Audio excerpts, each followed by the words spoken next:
Hello and welcome to my channel, Talisman Tarot. In this reading, I want to ask the cards and Spirit directly through channeling about your teacher, what your teacher thinks of you. And I have 6 groups here that you can choose from. This will be group number 1. This will be group number 2. This will be group number 3. This will be group number 4. This will be group number 5, and this will be group number 6. And so I will ask you to use your intuition and choose the group that speaks to you the most, the group that catches your eye, and that group will be your group. And if you need any more time to choose, you can always just pause the video. But if you don't need any more time, then I'll just move on to the reading. Hello, group number 1. You chose this Tarot Cats tarot deck, and I will start with some channeling and then I will shuffle the cards for you. So, okay, group number 1. The people who will choose group number 1.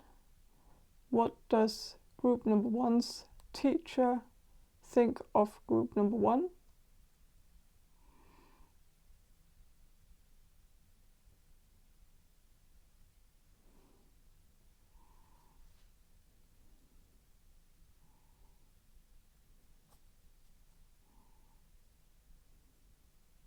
I am sensing something about distractions, that you might be easily distracted by things.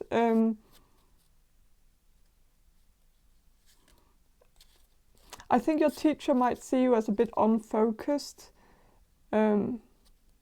especially in the classroom. That you might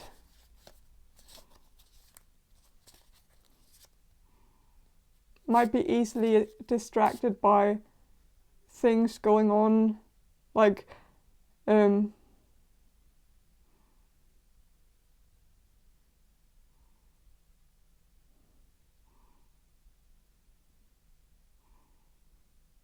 if you have to read something in class, you might have a hard time focusing on reading if some of your classmates are talking, or if there's something going on in the classroom or outside the classroom. So there is something about distractions really distracting you, and maybe you have some ADD or something, and maybe you've actually talked about this with your teacher. So maybe they already know that this is a problem for you. And so maybe it's not something they've noticed themselves, but something that you've told them. And so they are aware of the problem, or they, yeah, so.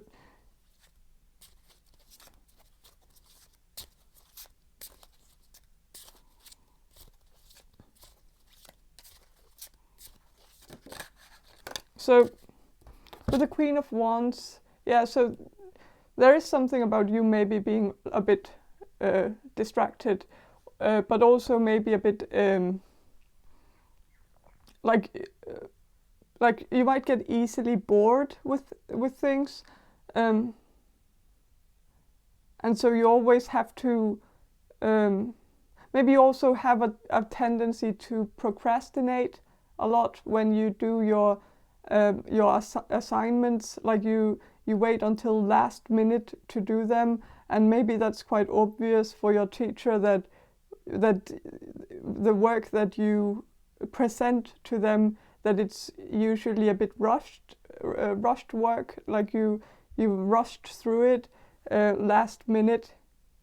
And so I think your teacher knows that you're really, really smart, but I think your teacher is kind of disappointed, or not disappointed, because they know that at least for some of you, you can't actually control this. This is just how you are, and so it's out of your control in some way. But but I think your teacher knows that you're a lot smarter than you are, and I think they are frustrated that some of your work is so rushed, because they know that if you just put a bit more time into it, that you would actually be able to do something really great.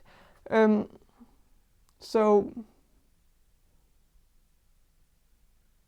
yeah, so I am sensing that that your teacher thinks of you as someone who is not living their full potential, that you're not living your full potential, that you're getting in your own way in a way, like you.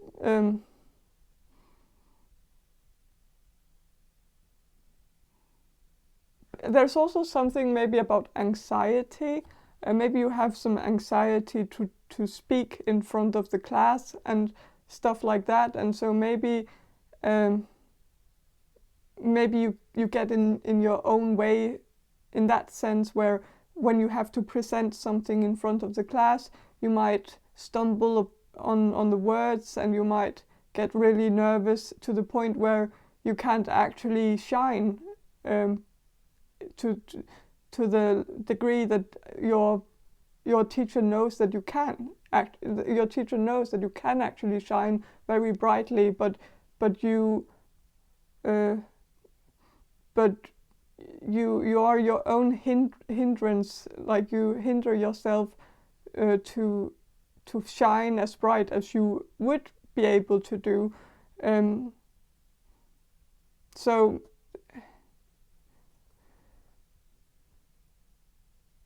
I am also sensing something, like I think your teacher might be a bit frustrated that sometimes you might be distracting yourself a bit on purpose. Like, you might be on your computer doing something else than what you're supposed to do, like go on social media or something in class. I don't know if you do that, but I am just sensing that your teacher assumes that you do. Maybe they caught you doing it one time, and maybe that was just the only time that you did it. But they might have assumed that because you did it that one time, that it's something that you do regularly.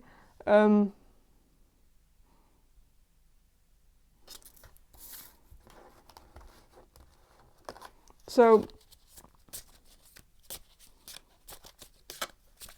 but I am seeing that, like, your teacher has high hopes for you. Like, they see a lot of potential in you, but it's just like there are certain things that frustrate your teacher because they feel like you're getting in your own way. Justice. So there might be something about like if you, I don't know what kind of education you are in, what kind of school you're in right now, but I think your teacher sees you as someone who is very good at the legal part of the education, if there is one. Like, you're good at the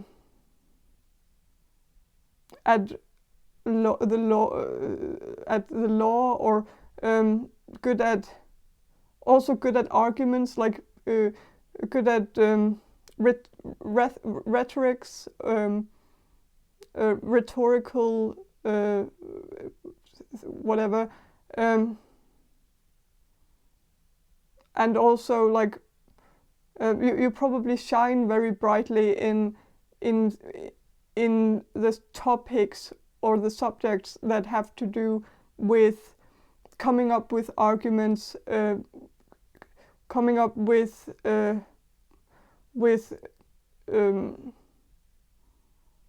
good, like, really fighting for a cause, or like things that have to do with using either the law or using politics, or doing something where you have to defend something, or defend a cause, or defend a person, or find reasons for why people would be innocent, or why, like, I don't know, but I'm just sensing that there's, like, I think your teacher sees you as someone who has a good sense of justice, but also a good sense of, like, what's right and what's wrong. Like, you have a good point of view when it comes to that sort of things. You're good at seeing, but also maybe you're good at correcting things. Like, you're good at seeing what's right and what's wrong. Like, if you have to look through a text and you have to, like, correct some mistakes that has been made or something like that, you might be very good at really seeing all the mistakes. Like, you might be good at grammar exercises, because you have an eye for details, and you have an eye for catching the mistakes. And you're probably really good at, like, writing. You're good at writing. You're good at writing very correctly. And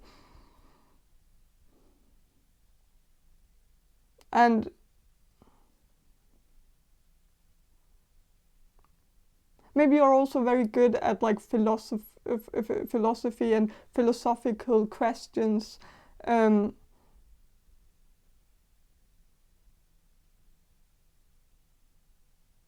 But yeah, I think your teacher sees you as someone who's really good at, like, arguing like a topic, defending a standpoint, or and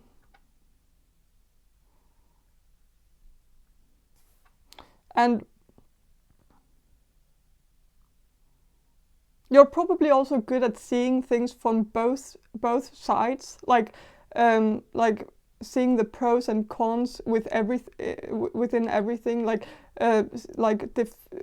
not just defending one thing, but also, like, seeing how the other thing, the other standpoint also has some good points as well. Like, you're good at like, you're good at weighing out the pros and cons within everything, and just seeing everything from both sides.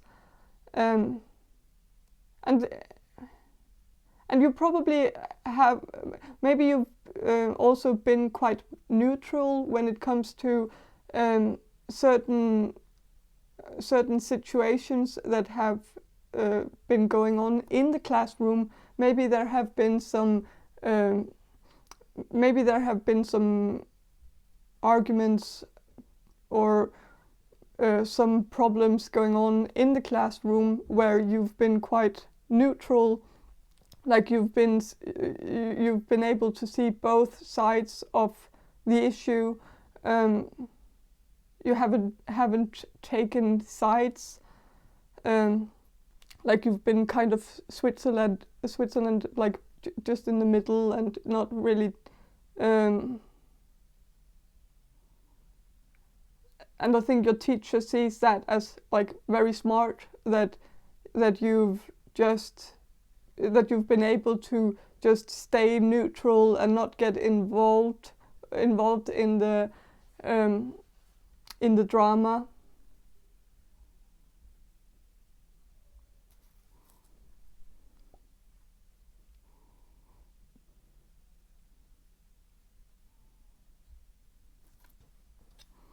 So yeah.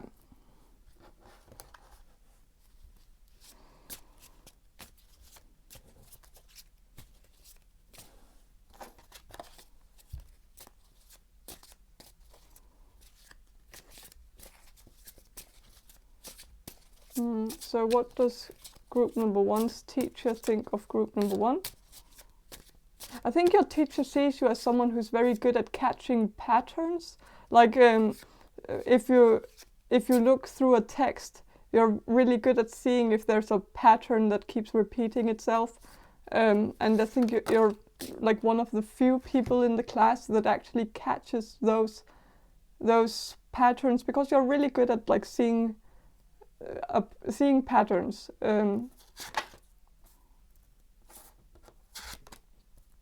Four of Cups, but yeah, so there is also that thing where your teacher sees you as someone who is who has a lot of potential, but it's like you're not really grabbing onto the opportunities that present themselves to you. So like you're like this cat here, like saying no to the drink coming to them, like you're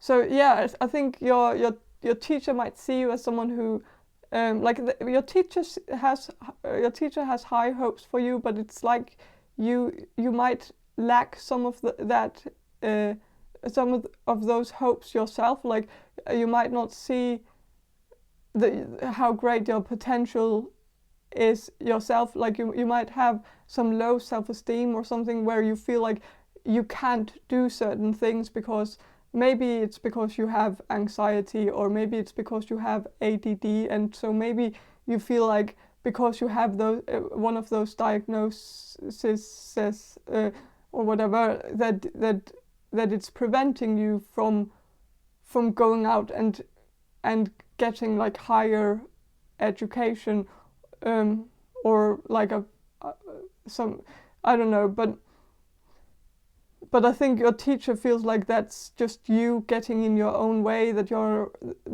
have a lot more to offer than you think you do, and so you're being your own worst enemy here, because you're not seeing how you can actually offer a lot to the world, that you have a lot to offer, that you have a lot of gifts that you actually have an obligation to share with the world. And I think your teacher really feels strongly about that it's a shame that you don't have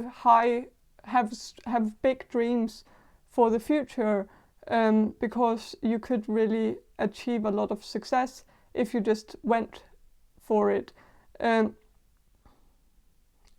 so yeah, I think your teacher sees you as someone who's a bit minimalistic, or that with your dreams, like you might be afraid of dreaming big, because maybe you're afraid of disappointing yourself, or like you might have like very humble dreams because you're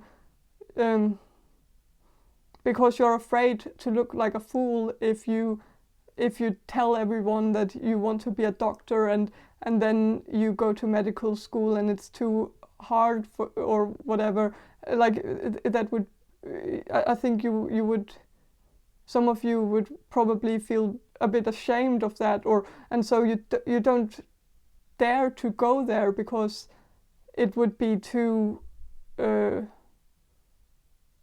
it would be too embarrassing or something. Maybe you've had some experiences in the past where you dared to dream big, and then your dream was like stamped down, or it was like put down because of something. And maybe you were told by like a guidance counselor or something when you were a child or a teenager, that you couldn't become a doctor, or that you couldn't become a lawyer because you weren't smart enough, or because you didn't have the grades for it or something. And maybe that experience really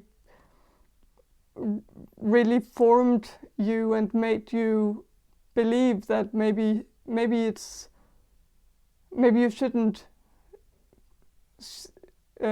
share your dreams to the world, because you're afraid that people are going to react that way.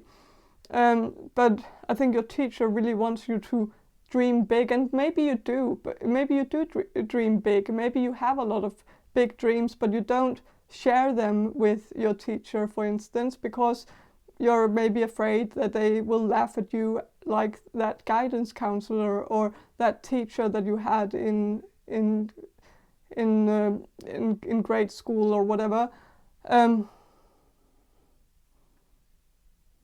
so now you just share the humble dreams that you have, like you just want to finish what you've started now, and then you'll just take whatever comes, like you'll just take it from there, like, and maybe you've said that to your teacher, that you just want to finish what you've started now, and then you'll just take it from there. And maybe your teacher has picked up on that as you throwing in the towel, or that you're giving up on your potential, or that you're not daring to dream big. I don't know, but I am sensing maybe you haven't had like that long of a conversation with your teacher. Maybe it's only a few of you who've had that conversation with your teacher, but for those of you who haven't had that much communication with your teacher, then I just think it's something your teacher has picked up on, that maybe they feel like you're not motivated to go out and follow your dreams. With the Knight of Cups, this is actually a very cute card. As you can see, like I personally identify a lot with this card in this particular deck because of the fishbowl that's on the head of this cat. You can see, and like this cat is like wearing the fishbowl with pride. Like you can picture the story here that this card is telling. Like the cat accidentally put his or her head inside the fishbowl because the cat wanted the fish in the fishbowl, and then the fishbowl got stuck to the cat's head, and he or she couldn't get it away from the head, and so and you can see how the fish just ran down, and like the cat didn't even catch the fish inside the bowl. The bowl just got stuck, and it's but you can see how the cat is just proud to wear this fish bowl on his head, like it's a fashion statement. Like this is just fashionable. Like this was not just an accident. Now, like he's owning it. He's owning his own mistakes in a way. Like he's not afraid of looking like a fool. He just turns a bad situation into just like and just ends up laughing at it and wearing it as if it's on purpose. And so I think your teacher sees you as someone who is not afraid of laughing. Like you're not afraid of laughing at yourself. You're not afraid of laughing at your own mistakes. You might also have that kind of goofy way of like you might be a bit goofy, like you like this card. Like I identify with this card like when I do YouTube, because I know I make a lot of mistakes when I do these videos all the time. I'm not good at English, and so I make a lot of mistakes when I speak, and use a lot of the wrong words, and sometimes I also I use a lot of different types of card decks, and sometimes I mix it up and mix the decks up and stuff like that. But I'm back before in the past. I would have had a problem with it. Like it would have been more of an issue for me. I would have deleted all videos where I made mistakes, because I wouldn't be able to. I wouldn't have been able to cope with it back in the day. But now I'm just like, it's just, I just have to own it. I just have to own the fact that I'm not perfect, and just I'm not the best at speaking English. I know that. It's my third language, so of course I wouldn't be. And I'm not like the best tarot reader in the world, and that's also fine. But I just, and so like, I'm just more used to just wearing my mistakes on, like, and just owning them. And the more I do that, the more authentic and genuine this whole experience will be. And I'm starting to realize that people do not want someone who's completely perfect. That's not what people find charming. People tend to find it more charming when you just own up to your mistakes and just laugh at your mistakes and laugh at yourself.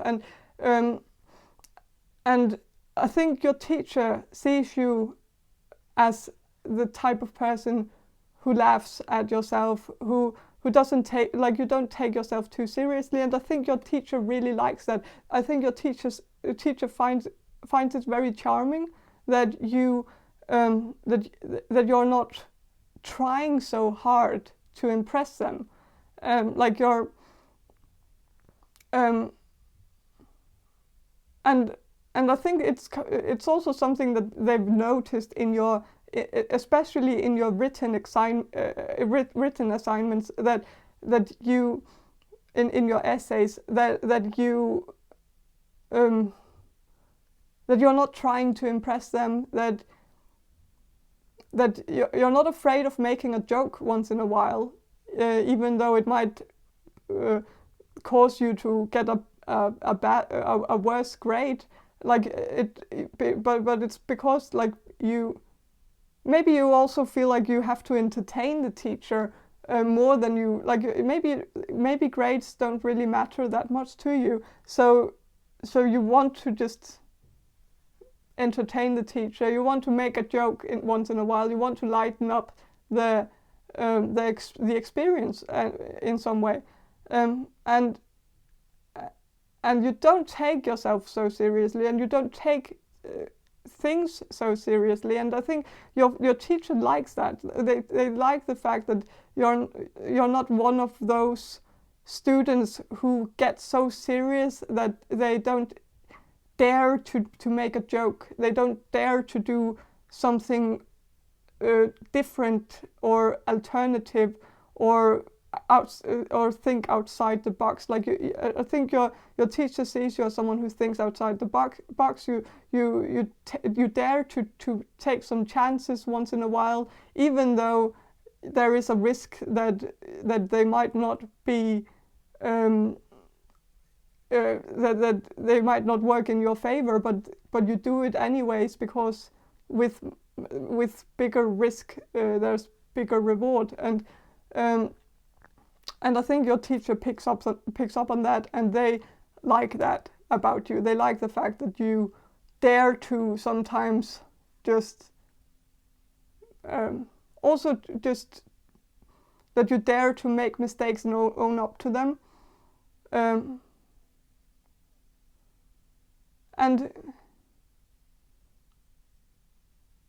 yeah. So I think your teacher really likes you. They see a lot of themselves in you. I think they feel like you're a younger version of themselves. And I think that's also why they feel like they want to push you to maybe dare to do something a bit more than you're currently doing, because they really want you to succeed in life, and yeah. So, but they really like you. They really like your personality. They find you very charming. So yeah, but that's all I have for you, group number one. I hope this reading was helpful, and if it was, please subscribe to my channel, and I hope to see you in my next reading. Bye. Hello, group number two. You chose this mystical medley tarot deck, and I will start with some channeling, and then I will shuffle the cards for you. So group number two. The people who will choose group number two. What does group number two's teacher think of group number two?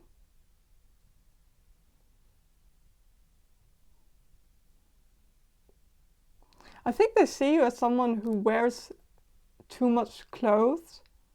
It's a bit of a weird thing, but that's the first thing that came to my mind, is that like, I don't know if you are used to wearing like your jacket inside, like when you're in the classroom, that you don't take your jacket off or something. And I think your teacher kind of looks at you and thinks like isn't she or he really warm? Like, isn't it really hot to have all that clothes on? Like, so I'm sensing like that they think about that, like they think you seem very hot, that it must be very hot to wear your jacket inside. I don't know, but that came through. You are, I am sensing that you're a bit of an enigma for this teacher. Like, this teacher sees you as a bit mystical, like someone they don't quite know, like they don't really, they haven't figured you out completely.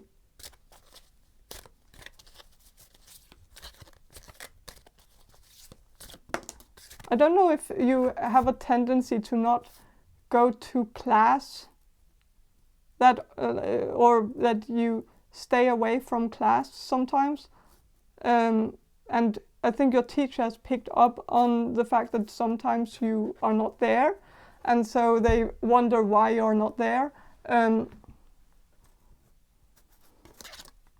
Magician. So I'm sensing that your teacher sees you as very like, they see you as someone who doesn't really need them, like, and that's something a teacher doesn't like. Sometimes a teacher doesn't like that. If they see a student that's a bit too independent, someone who doesn't need them, they kind of feel a bit like their job isn't important enough, or they might feel a bit like they are what's it called when you're not needed, like they don't feel like they are needed by you, like you don't need them. You can do it on your own, so they don't have a role in this. So there is not a teacher-student dynamic between you two.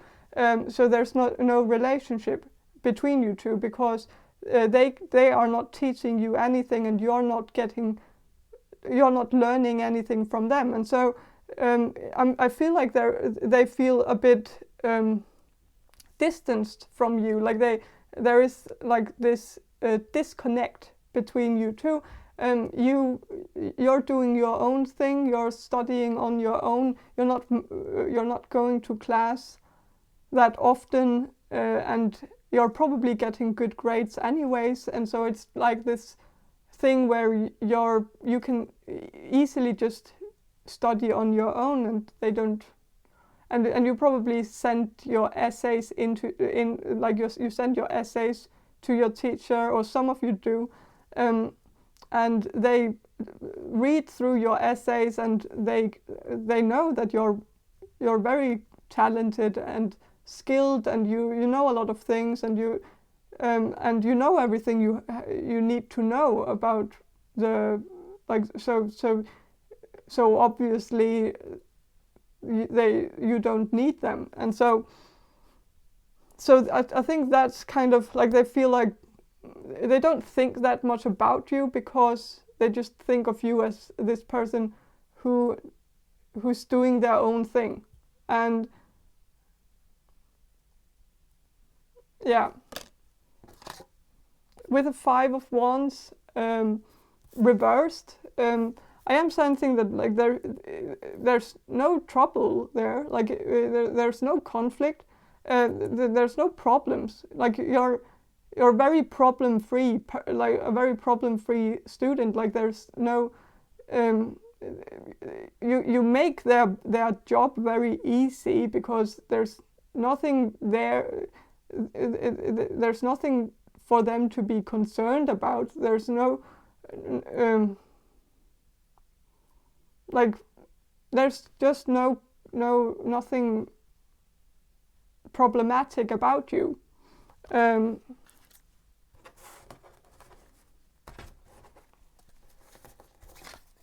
Very unproblematic, very independent, very self-reliant, very like, you're just doing your own thing. And I think your teacher just feels like, first of all, I think they felt like it was a bit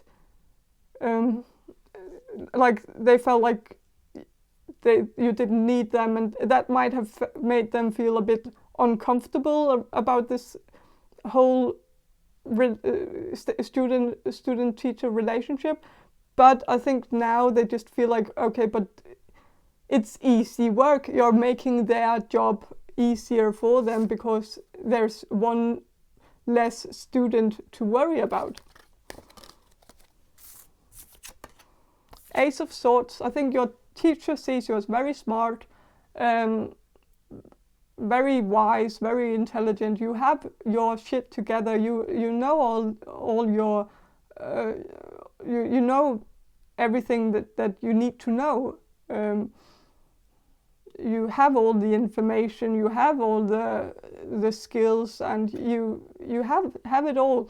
And I do see that your teacher sees you as someone who will go far. Like, this is just the beginning, that they can see that in the future you will probably make it in the field that you're in right now, that you're probably going to go very far education-wise. Like, you're going to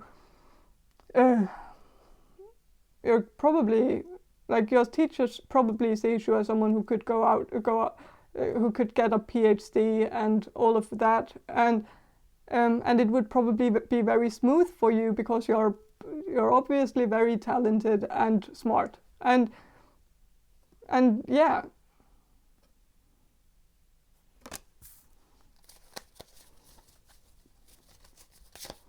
So what else does group number 2's teacher think of group number 2?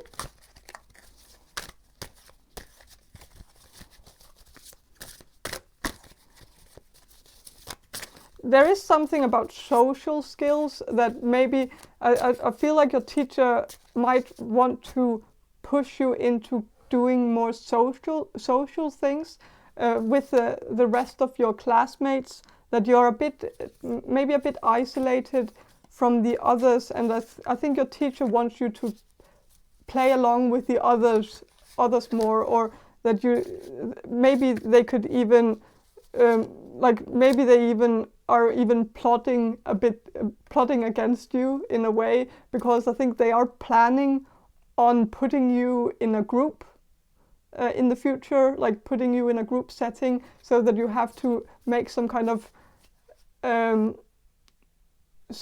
project in a team, and I think you're going to hate it.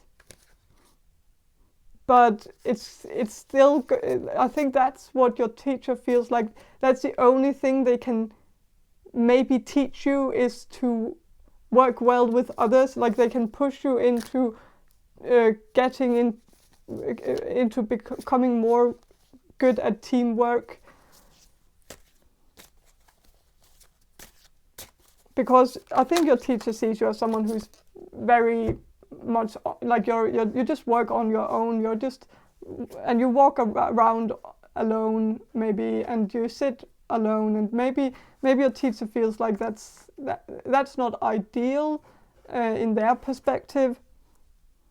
But with the world here, I think they see you as someone who could take over the world. Like you have all the gifts, and you have the talents, you have the wisdom, you have everything going for you, and you could get some international success if you chose to write a book or do some kind of international research project. Then I think you would probably get some international recognition for it. And I think your teacher sees you as someone who has like an international X factor in some way. Like you have that thing where they can just sense it on you that you could potentially make it internationally.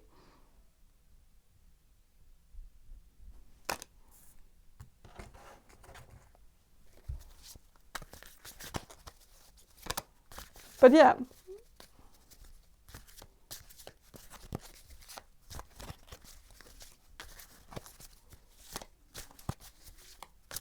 But yeah, I think that's all I have for you. This was a bit of a short reading, but there is not a lot of information here. It's like your teacher just sees you as this person who's just doing their own thing, and they admire you for it. But like they see you as very talented, very smart, but they just also want you to become more social in a way, like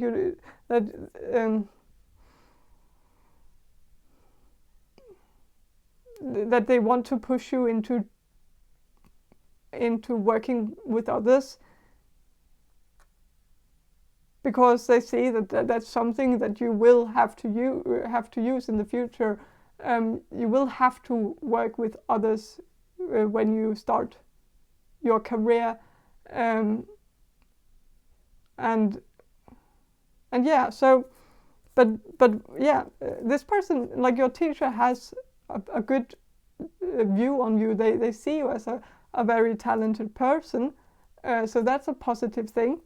But yeah, the independence, maybe you need to be a bit less independent.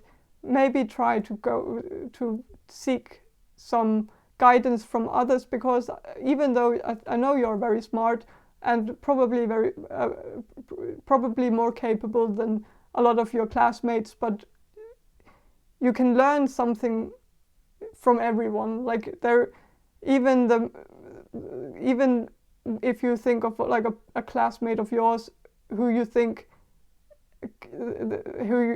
of as someone you can't learn anything from, you would probably learn the most from that person, from the unexpected person in your life who you wouldn't have expected anything from. And sometimes it's like the wisdom can be gained from a strange source, and sometimes we need to seek out that unexpected source. And I don't know, but yeah, I think that's all I have for you, group number 2. I hope this reading was helpful, and if it was, please subscribe to my channel, and I hope to see you in my next reading. Bye. Hello, group number 3. You chose this Tarot del Fuego tarot deck, and I will start with some channeling, and then I will shuffle the cards for you. So group number 3. Group number 3. The people who will choose group number 3. What does group number 3's teacher think of group number 3?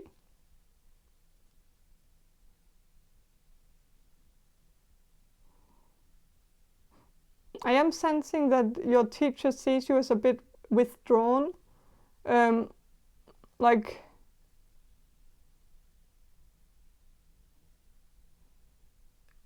you're not quite participating in all the social things,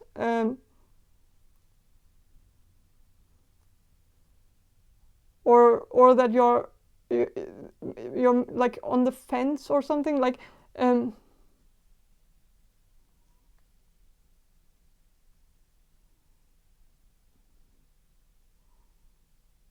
don't know, it's like you're I think your teacher sees you as someone who's not really open to certain I'm just sensing, maybe this was just a one-time thing, but I am sensing that there was like there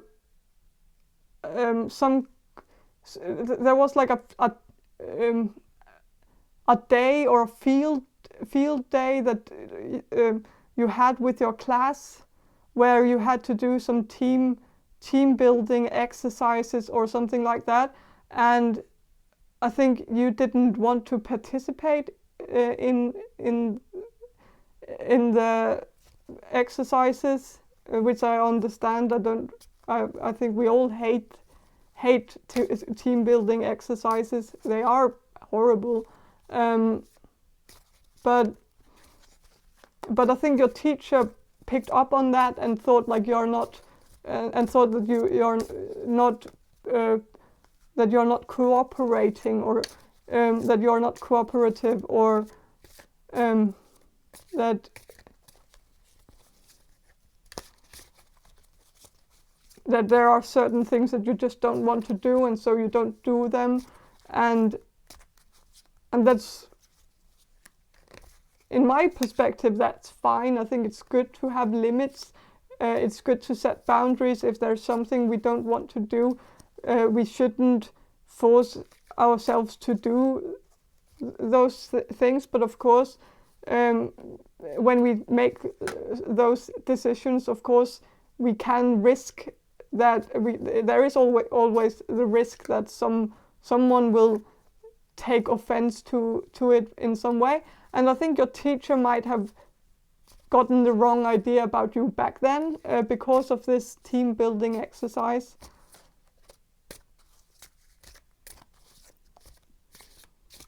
Because I don't think you're uncooperative. I think there are I think there's just certain things you don't want to do. And with the 10 of Cups reversed, I think you're 10 of Cups, when it's upright, in Rider Waite there's a rainbow. The rainbow, in my perspective, in my association of it, I think of a rainbow as a treaty, like as some kind of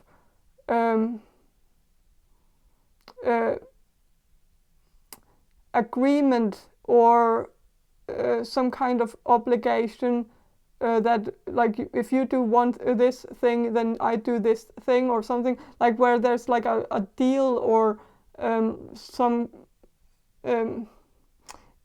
but yeah, so a tit for tat thing. When it's reversed, I think of this card as a broken arrangement, or a deal that's broken, or an agreement that was broken, that you agreed on something with your teacher but you didn't follow through with it.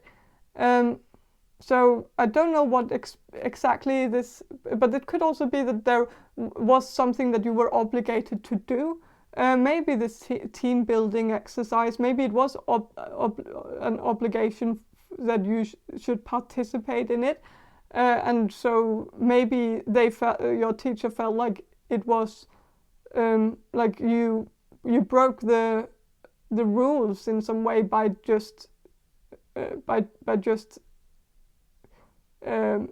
checking yourself out of it. But I'm also sensing that there might have been some kind of agreement with you, where you talked to your teacher about something, and you made an agreement or made a deal about something. I don't know, but it seems as if your teacher feels like you broke the promise, or maybe it's about an essay. Like maybe you had to like send in an essay within a deadline, and maybe you broke that deadline, or maybe you had some arrangement with your teacher where you talked to your teacher where you promised to participate in something and then you didn't do it. I don't know, but I'm just sensing that something was broken, like some kind of like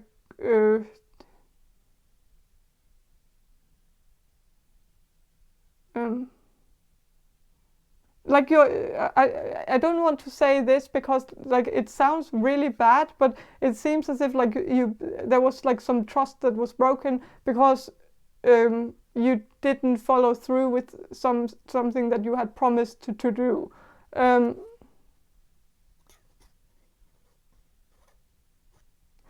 so I think that has really formed their view on you. Like they think of you as someone they can't really count on. That they like also maybe you promised that you would maybe meet up more in class or something, or say more in class or do more in class or something where you promised to do that, but it was an empty promise, or they felt like it was an empty promise because you didn't do it any afterwards, and maybe you just agreed upon it because you wanted the conversation to end, and so maybe you never really I don't know, but it just seems as if your teacher feels like you didn't follow through with something. I don't know.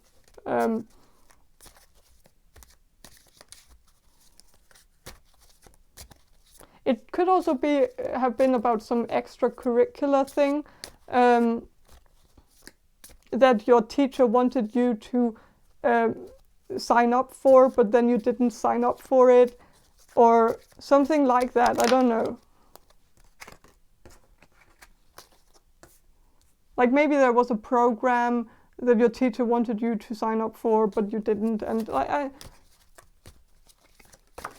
maybe you're really afraid of going to exams, like, and so maybe there was some kind of course that was about like exam preparation, or how to deal with anxiety during exams or something. There might have been some kind of course or a program that you could have signed up for, and I think your teacher might have tried to force you into signing up for it, but then you didn't, or something. I don't know,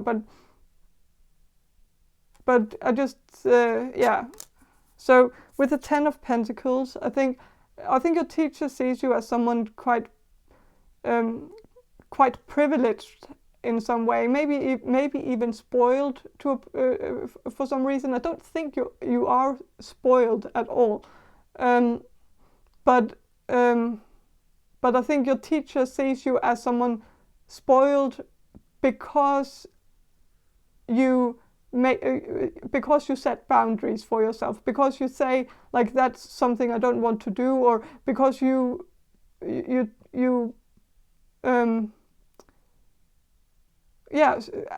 and I think your teacher for some reason sees that as spoiled behavior, like a bratty behavior, because you set boundaries for yourself. And that's a misconception, a complete misconception. But I guess your teacher is of like a different generation, like or a different environment.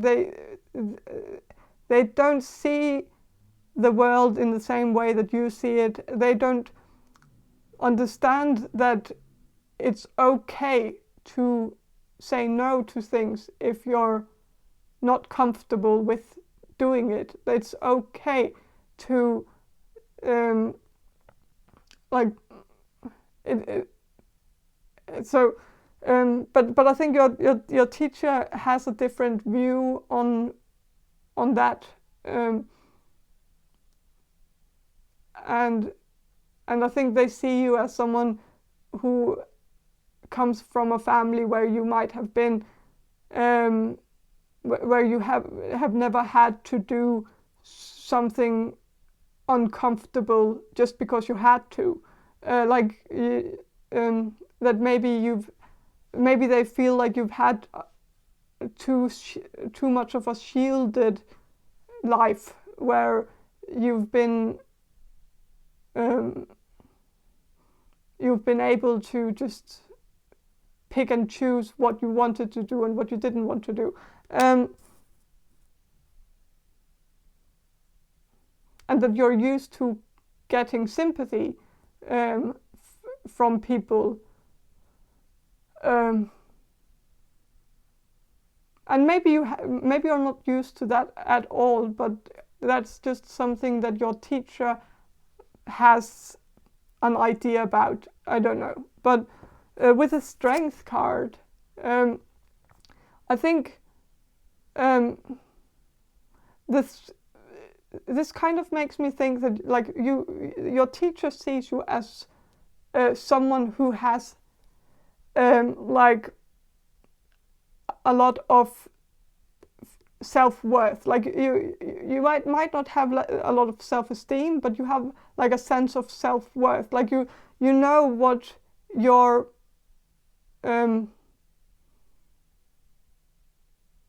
like, and that's something like I think your teacher is the other way around actually. And like I think your teacher might have a lot of self-esteem, but they don't have that have a lot of self-worth, and so they, if that makes sense, so they might see you as like the opposite of them, and they might see that as a problem. Like they see you as someone who should be more, you should be more out of your shell, you should be more confident, you should be more you should put yourself out there more and have more self-esteem, but it's not really a problem for you that you don't have that much self-esteem and that much bold confidence, because you have your self-worth. So you know what you're like, deep down you know that you deserve what you deserve, and so like and you have respect for yourself and respect for your own boundaries, and you and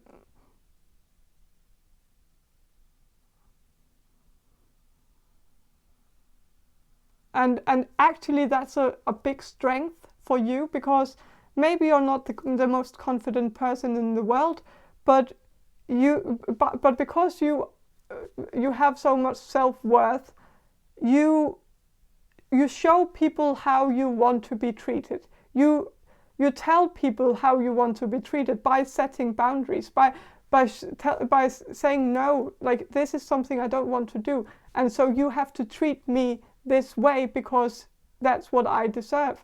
And so you're not just one of those people who just who's just a pushover, who's a people pleaser, who just does things that's uncomfortable just because you feel pressured, peer pressure to do those things, and that's a big strength to have, and that's a strength that your teacher doesn't have. Your teacher is probably the type of person who used to cave into peer pressure, and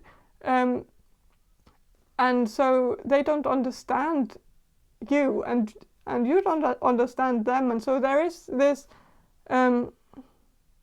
thing where what's the strength, like this is your strength, but for some reason your teacher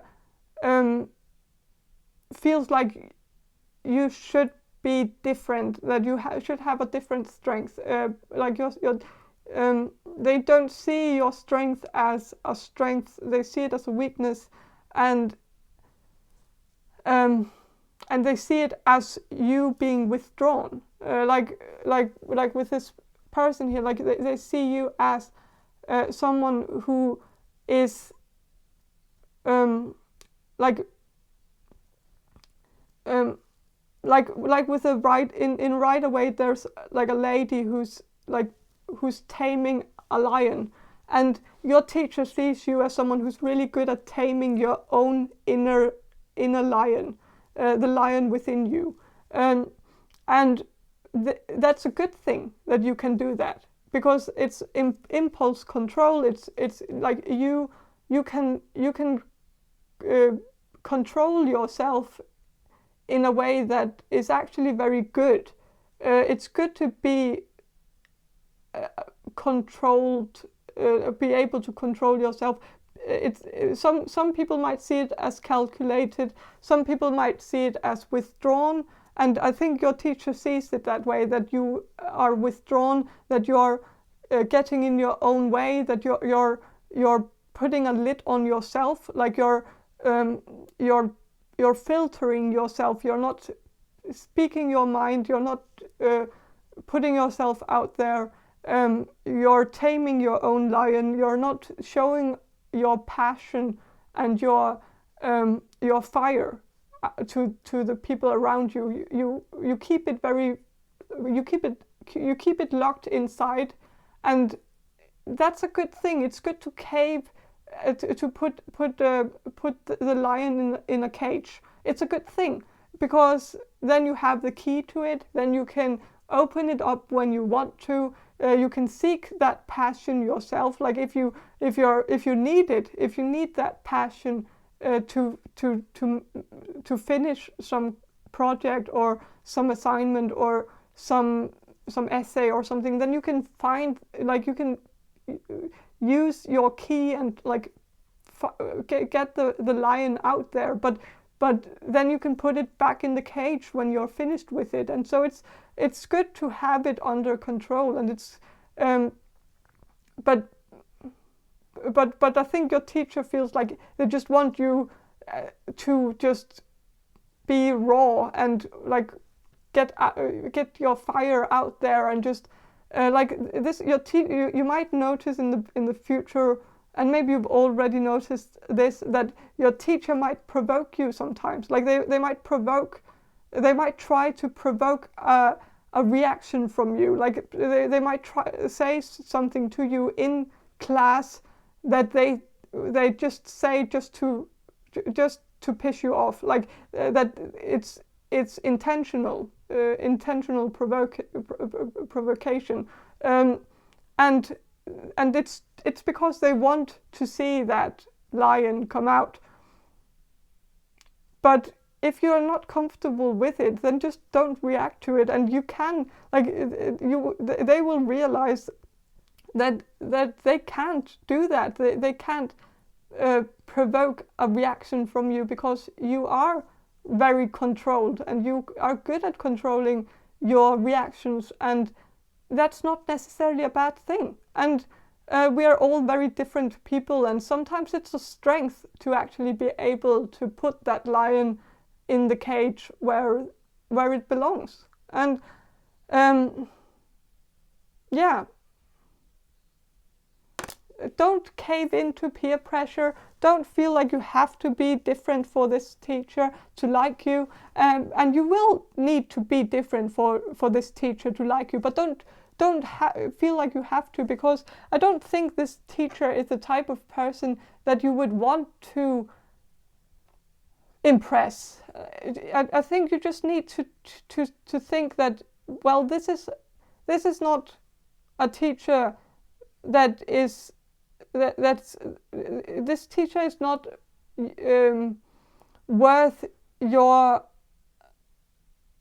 time, like time and energy. Like it's not worth it to try to impress them. You just like sometimes we get teachers that we can't impress, and that's just like, and then we get teachers that we impress by just doing nothing at all, and sometimes we just have to cope with the fact that not everyone will like us for who we are, and sometimes we just have to like ourselves so much that we don't get bothered by the fact that some people dislike us. And yeah, stick with who you are. There's nothing wrong with the way you are. And yeah, that's all I have for you. Group number 3, I hope this reading was helpful. And if it was, please subscribe to my channel, and I hope to see you in my next reading. Bye. Hello, group number 4. You chose this the Thought Tarot, Aleister Crowley's tarot deck. And I will start with some channeling, and then I will shuffle the cards for you. So, okay, group number 4. The people who will choose group number 4. What does group number 4's teacher think of group number 4? I think they see you, your teacher sees you as very balanced. Like, you're a very balanced and harmonious person. Like, you're very calm, and peaceful, and probably also a bit quiet.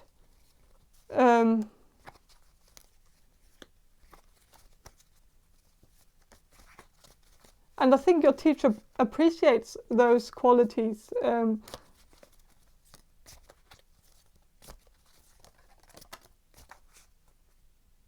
There's also something about the way you dress. Of course, it's a bit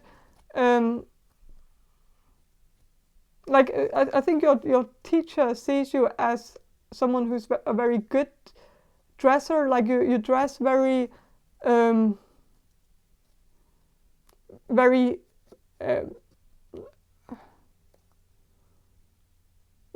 grown up. Like there's something. You are a grown up probably, like of course, but there's something very traditional and conservative about the way you dress. Like, and I think your teacher. I think that kind of like your teacher got a very a good first impression of you because of the way you dress. And of course, teachers shouldn't look at their students' appearance in that way, but I think your teacher just sometimes the way we dress is like the first thing that people notice about us, and so people make an opinion based on that. And I think your teacher saw you as a bit of an intellectual in the beginning because of the way you dress, because for some reason the way you dress kind of gives off a vibe of an intellectual person, because maybe you have like maybe you dress like maybe you have like maybe you dress a bit like an old man in a way, like with a lot of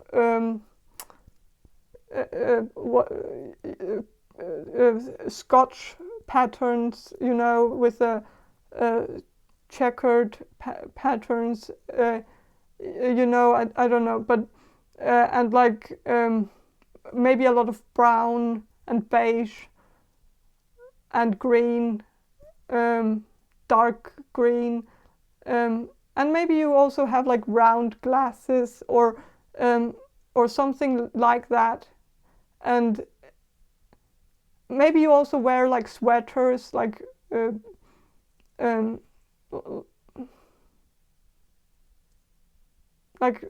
like big sweaters with some kind of patterns on them, or like just very conservative, traditional, and like a bit like a professor would dress. I don't know, and I think your teacher just instantly got that feeling that you are more like them, like a professor, like you dress like a professor, so you must have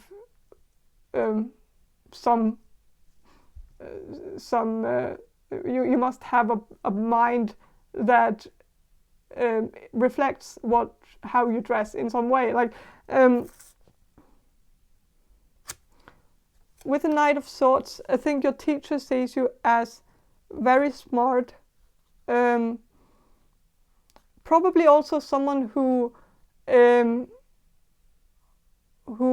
you could be an air sign, like a Gemini, Libra, or Aquarius, but I'm just sensing that you're more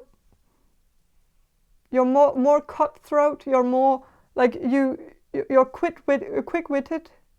Like you're very fast at thinking. Like and I think that's something your teacher has noticed as well. That when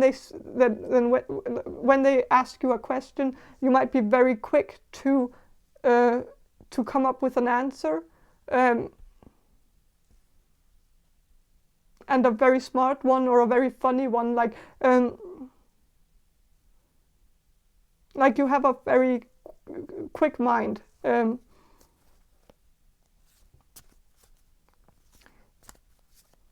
You might also have a tendency to slip out like an insult, but you do it so quickly that people don't actually realize that you're insulting them. That's something that came through. I don't know what that's what situation that's referring to, but I'm just sensing that I think your teacher has sometimes noticed that you slip like a comment like right in the beginning, when you start saying something, and then you move further to like a different. Then you start saying something else right away, right after that comment, and then your teacher just focuses on the other thing that you say, and then they just realize afterwards, like, what was that in the beginning that you said? Like, was that an insult? Like,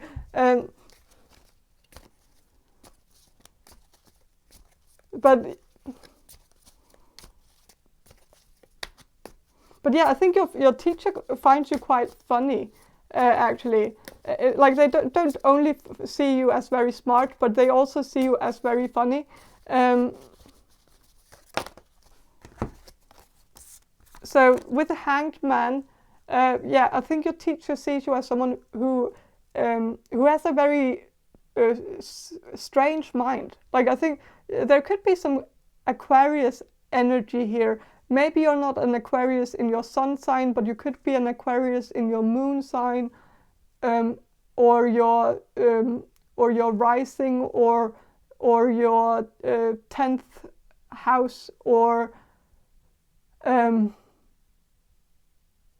something like that, where you're. So you might have. You might have that strange way of thinking where it's a bit alien-like. You might have a perspective on things that's so unique that people might not really understand it right away. Like when you say it, people might be very puzzled by what you're saying. They don't really get it at first, but then when they start thinking about it afterwards, they realize that you actually said something completely brilliant. But it takes people some time to actually consume the information that you give them, because you have a very alternative way of thinking and a very alternative viewpoint on things. You have a peculiar mind.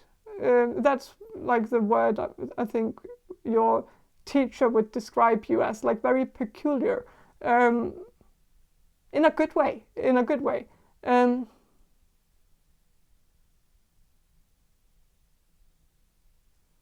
Like a bit of a curly mind. I don't know if you can use, like, a very curled up mind. It's, I don't know if you can use that phrase in English, probably not, but it's like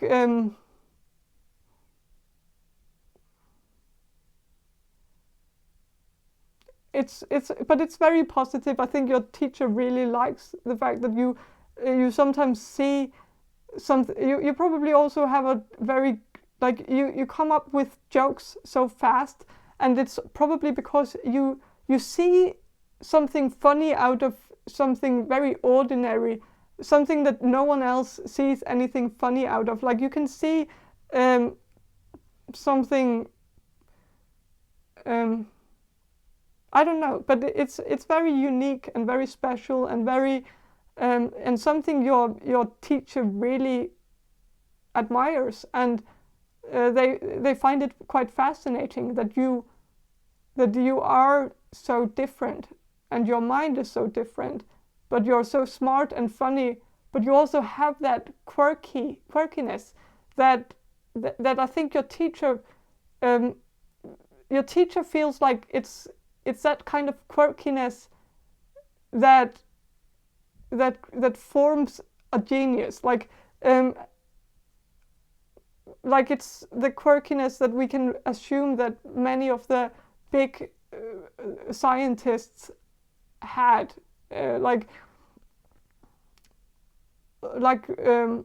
Einstein and like Tesla and like all of those great scientists. They had peculiar minds, like they had a quirky way of thinking, and it was like a bit strange at times and a bit weird.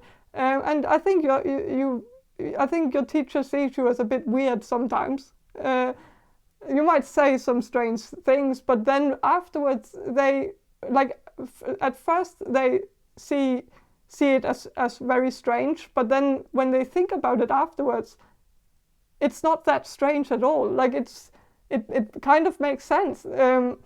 And so I think you make people think, like you make people wonder. Like when you say something, it sticks with people for many days afterwards, where they keep thinking of that one thing you said. So it's very, like, you're a very special kind of person, and your teacher is a fan. Like your teacher is a fan of you. Like they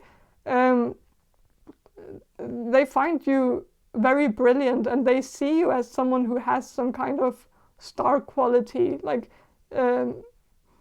they see you as someone who will probably invent something groundbreaking, or figure something out about the world that will put the world upside down, and change the world in the future. And yeah,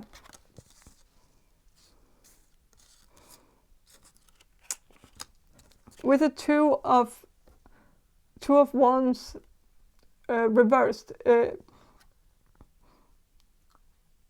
I think your teacher might see you.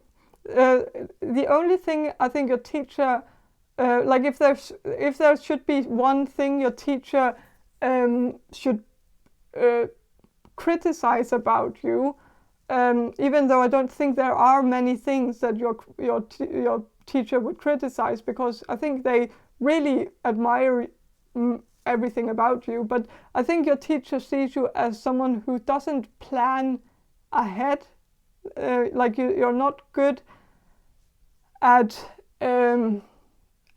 prioritizing your time and planning ahead, and maybe you have a tendency to procrastinate and do everything like last minute, and maybe your teacher feels like you should have some routines, you should prioritize your time, you should be better at doing like some of the work, like stretch it out over more days, so that you don't sit and do everything the last day before you have to before the deadline. And with the Knight of Cups reversed, I think your teacher feels like maybe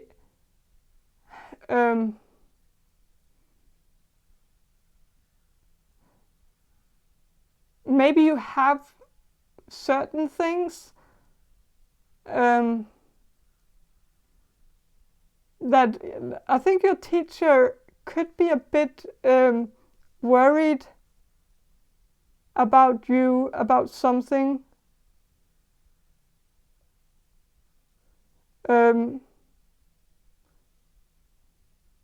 Like maybe they are worried that you could develop some kind of drinking problem, or a problem with drugs, or a problem with some kind of addiction or something. I don't know why though, because I don't think you have that right now. I don't think you have a problem with an addiction right now, but maybe your teacher just sees that as the cliche, like it's a cliche that someone who's a genius or brilliant, they or very, like when we meet someone who's very, very smart and very funny as well, and like borderline brilliant or borderline genius, we might have that. We might think of that cliche that, oh, I hope they don't end up wasting it all away by doing drugs or something like that. And maybe your teacher thinks of you that way. And I'm actually getting like a message here that it might be because this teacher has experienced it before. I think your teacher had a friend. This is maybe specific for a few of you, so I don't know if it's all of you, but I think your teacher had a friend back in high school, or back when he or she was in the university. He might have had a very close friend, and I think that friend reminds them a lot of you. Like they see a lot of the same characteristics in you as that friend, and that friend was very smart, very, very funny, and also very brilliant. Had a very quirky and brilliant mind. But I think he or she, I think it's a he had a fate that wasn't what your teacher had expected. Like I think your teacher's friend ended up doing drugs and wasting it all away, wasting all the brilliance away by throwing it out the window, by doing drugs and or partying too much, or doing and I think for some reason I think your teacher is worried that that you're going to do that they are afraid that you would do the same, even though I don't think I don't think that's a possibility at all. Maybe it is. I don't know. I don't know you that, but well, there is always a possibility that could happen. And so yeah, I think your teacher is like worried about that. Worried that will happen to you, as it did to their friend back in high school or university. So yeah. But they see you as someone with a lot of potential, very brilliant, and this teacher has a lot of has like high hopes for you. And so it's very positive, a very positive reading. So yeah, and also the worry card came through as well. So yeah, there is a worry. This person is worried that you're going to waste your talent away, but it's just because they see so much potential in you that they are afraid that it's going to be wasted away. But yeah, but it's just because they have so high hopes for you. But that's all I have for you, group number 4. I hope this reading was helpful, and if it was, please subscribe to my channel, and I hope to see you in my next reading. Bye. Hello, group number 5. You chose the Alcohol Tarot deck, and I will start with some channeling, and then I will shuffle the cards for you.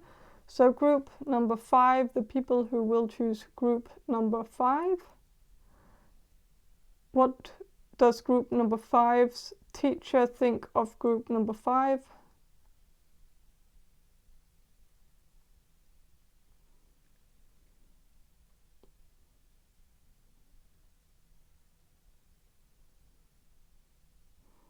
Okay, so I am sensing something here. I'm sensing something about you being a bit of a teacher's pet. I don't know if that's correct, but I am just sensing that your teacher might feel like you're trying too hard to impress them, that you're trying too hard to, like you're not being genuine, that you're not being completely genuine, that you're kind of saying what you think they want to hear. Like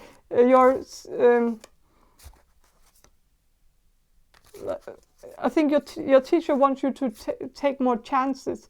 They want you to be more authentic. There's just something here where I feel like your teacher sees you as a bit forced or calculated. Like when you talk to them, it seems a bit fake. Like not fake, but and I don't know if it's something you do intentionally, but I think when you talk to them, you might get so nervous that it seems as if it seems as if everything you say is a bit rehearsed. And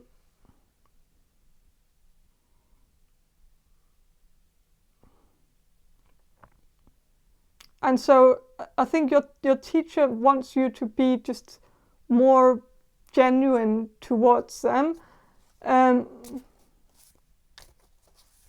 They want to see the real you. Like they don't want to see the rehearsed, calculated version of yourself. I'm also sensing that your teacher feels like you might be a bit too like you're a bit of a control freak. You want everything to be perfect. Everything has to be perfect. So yeah, there's also something about perfection, that you're a perfectionist. And I think your teacher just wants you to make some mistakes sometimes. Like they want to see like a sign of life. Like like it's not lifelike, it's a bit robotic. And I know that doesn't sound very good, and I'm very sorry that it's not really an uplifting message, but I'm just sensing that your teacher really wants you to get out of your own head. Like you're too much in your head, you're too focused on everything being perfect and everything being correct, like always being correct. That you're maybe the type of person who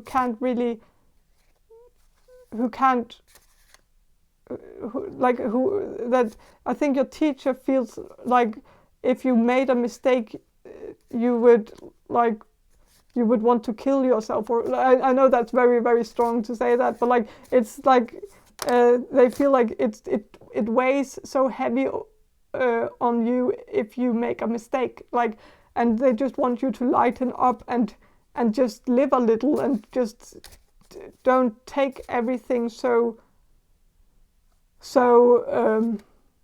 seriously, and also don't take everything so personally. Like if you get criticism, don't think that it's like that he's judging, he or she, your teacher, that your teacher is judging your character.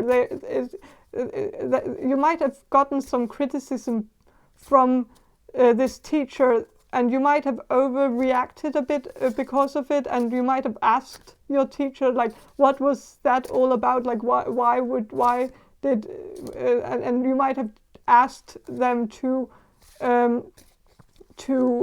justify the criticism, or to elaborate on the criticism, and I think your teacher got the idea that you were overreacting, that you were taking it too personally, and that you shouldn't take it so personally, because it's not directed at your character. It's just that, like, they might have criticized some of your work, but in their mind, in your teacher's mind, they don't see that as like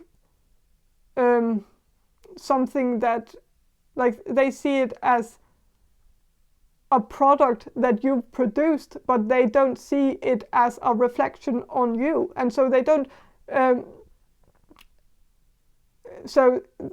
don't understand when students take criticism personally when they criticize some of their work, because they don't see how the work is related to the person, because they don't judge the person for doing the work. They just judge the work, and so and they kind of want you to know that they don't, just because you make a mistake, they don't, it doesn't change their view on you as a person. If you make a mistake, they are good at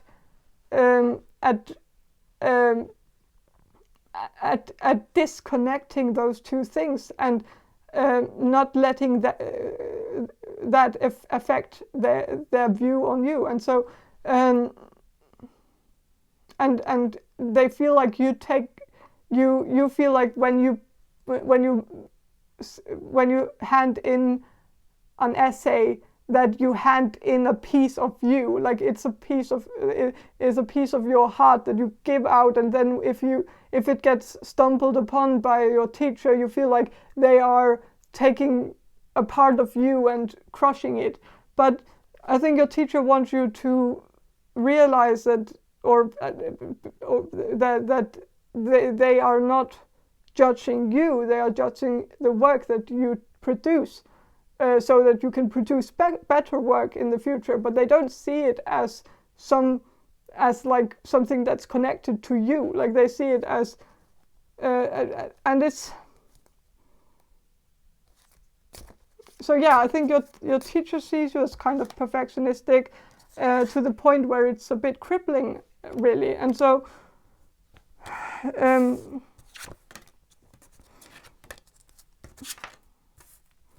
with Page of Daggers, which is Page of Pentacles, I think your teacher sees you as someone who really wants to work. Like you're very, like you really want to, you're maybe even like a bit of a workaholic. Like you really want to make an effort and show your teacher that that you're making an effort, that you're working really hard, that you are putting your life into your you're putting everything on stake, like you're putting everything on the line. Maybe you're also sacrificing some of your personal life, your social life, to really focus on your education. And I think because you are making all these sacrifices, you really want your teacher to notice that you're making these sacrifices, that you are actually putting in a lot of work, that you're really, really making an effort. And I think your teacher just feels like you need to calm down a bit.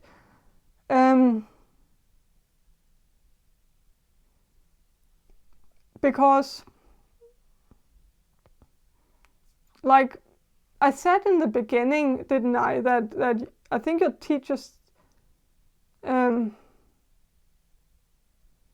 don't know, but I think your teacher just feels like they see that you make an effort. They see that you're really, that you're not a slacker, like you're not lazy. You're not one of those students who are just like laid back and waiting for everyone else to do the work for you. Like you're not that kind of student, but you're kind of in the opposite. Like you're the opposite of that, but to the point where it's also kind of getting in the way of you achieving the success that you want, because you're maybe taking it a bit too far, and maybe making too many sacrifices that you might not even have to make, because maybe you can balance it all. Maybe you can have a social life as well, and still get all the work done in time. And so I think your teacher just feels like you need to live a little, go out and have some fun once in a while. Everything doesn't have to be so serious. And I think your teacher also feels like you might regret it later in life, that you wasted your youth on being too serious too early in life. Like, and I think that your teacher just wants you to go out, have some fun, go to parties, live a little, do some drugs, have sex with people you don't know, have one night stands. Like I know that's kind of a weird thing, but just I think your teacher just wants you to loosen up, let loose, go out, make mistakes, make a lot of mistakes also in your personal life. Like everything doesn't have to be so calculated and so perfect and correct, and go out and curse a little and do and dare to tell people dare to voice your opinion, tell people if they are dicks to you, and like I think your teacher has maybe noticed that you're a bit of a pushover in class as well. Like maybe they've noticed that you let people walk all over you, that maybe you've been working in a group once, like with a group project, and maybe you did all the work and the other group members were just slacking and doing nothing, and you let them do that, like you allowed them to walk all over you. And I think your teacher just wanted you to just yell at them and put them in their place and tell them, like, you're being assholes right now, and you're just rubbing you're just like smearing the shit on me, so that I have to handle it, like, and I think your teacher just wants you to maybe let loose, dare to fight for yourself, like, sometimes, and not being so passive aggressive, like don't or just passive, like don't be so passive. Go out and tell people if you don't like the way that they treat you, or if you don't like the way that they talk to you, like, then go out and say it, like, so yeah, with a 7 of spirits, which is 7 of swords, I think your teacher sees you as a lone wolf, someone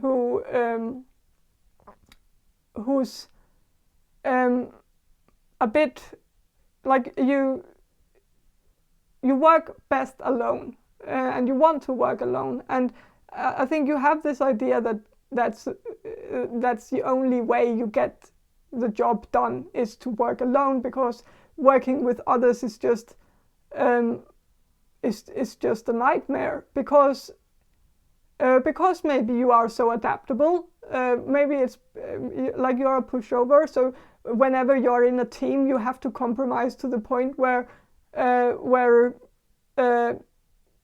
you, because you're not good at voicing your opinion, you're not good at fighting for your standpoint, so you end up just either doing everything on your own, or compromising to the point where you just allow everyone to just do the wrong thing, even though you know it's wrong, you know it's not right, but you don't dare to go against the group, and so I think you've had numerous group assignments throughout your life where you've had like a bag, like where you felt like you should have a bag on your head because it was so embarrassing for you to present the work, because you knew you had made too many sacrifices or too many compromises in the group. You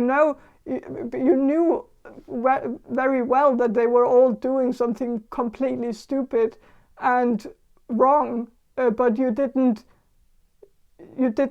dare to fight them, like you didn't dare to put up a fight and fight for your standpoint, and so you had to present something that you knew was completely wrong. And I think a teacher knows that some, like, they can tell that you've made too many compromises sometimes, and I think your teacher just wants you to be a bit less passive and actually fight a bit more. And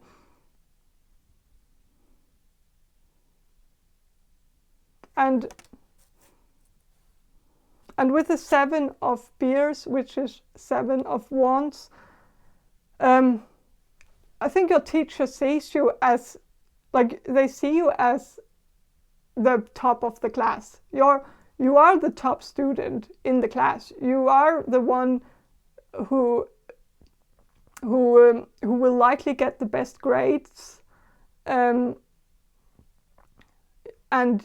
you're the one that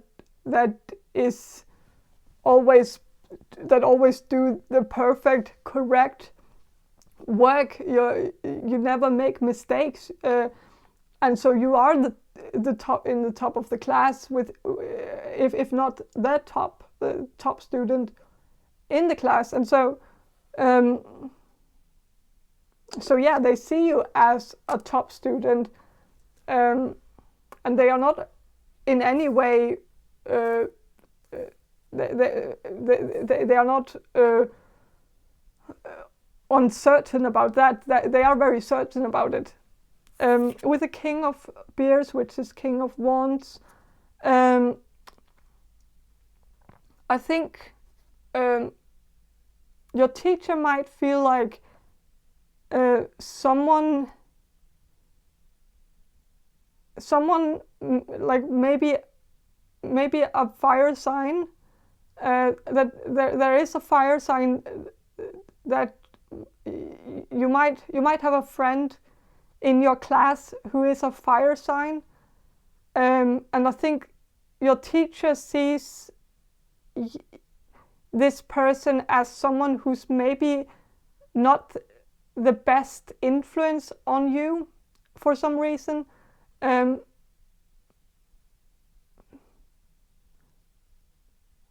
And I don't know why, but I'm just sensing that your teacher feels like you might have a friend where you're a bit of a unit, you two, like you always work together. Like if you have to work in groups, you work together with a fire sign in your class. But I think your teacher wants to break you two up and make sure that you come in a group with someone else, because I think I just feel like that your teacher sees this unit, this union, as not very good for you, for some reason. That this person could be a bit too dominating, or something. I don't know.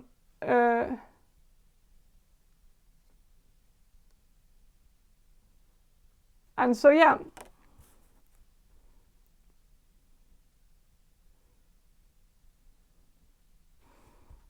But I think that's all I have for you, group number 5. I hope this reading was helpful, and if it was, please subscribe to my channel, and I hope to see you in my next reading. Bye. Hello, group number 6. You chose this, the Dark Sun deck playing cards, the deck playing cards.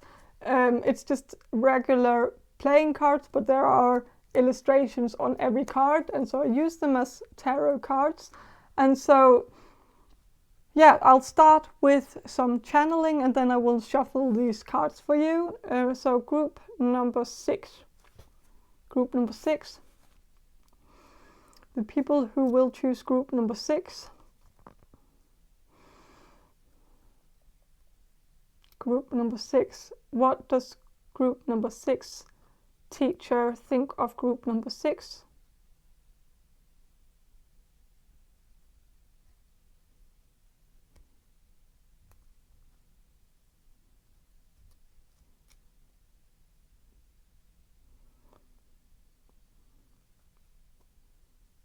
I don't know why, but I'm sensing that this teacher sees you as a bit of a troublemaker, or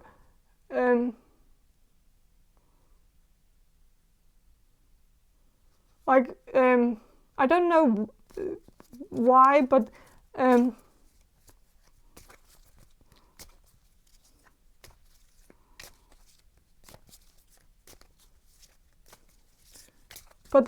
I think that there's something here where you're making they see you as someone who's making trouble, or that you're distracting the others or something.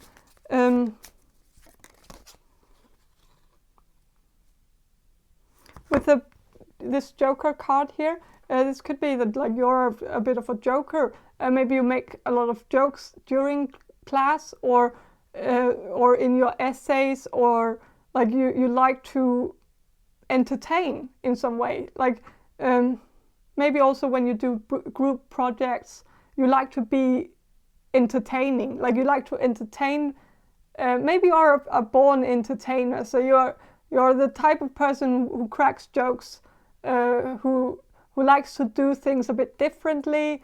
Like if you do presentations in class, you might make PowerPoint presentations that are very funny in a way, like and funny and fun to look at. Maybe you're also very creative, so you're good at making a lot of illustrations and making it look very creative and interesting and to look at. Maybe you're also very good at drawing, and you're good at colors, and you're good at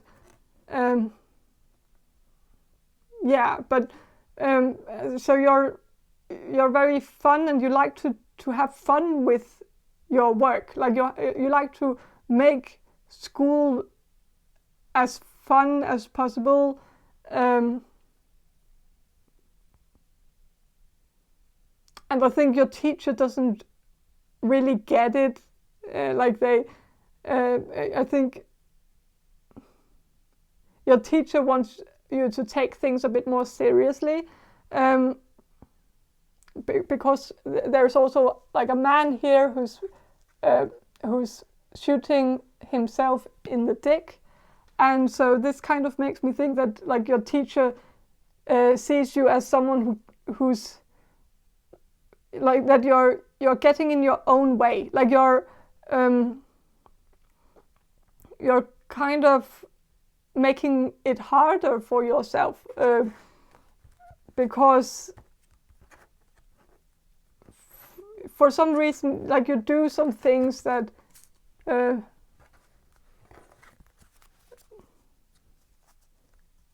that you do because you find them funny, but I don't know. It's a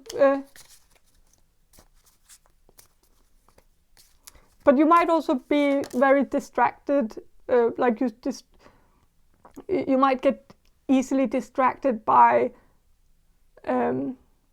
social media. Like while you're in class, you might have like a tendency to go on Facebook or something just to like see if you've gotten some messages or something, and or scrolling through your page or something. And maybe you don't do it that often, but maybe it's something your teacher has noticed, and so maybe they've and maybe you have also a tendency to, like, when you're in a group setting, like when you're working in teams, you might have a tendency to become a bit chatty, like so you might end up chatting with your other teammates, and it might end up being just maybe when you're in a team, when you're working in a team or in a group, you might end up just having fun and talking and chatting, and maybe you don't get that much job done, like that much work done.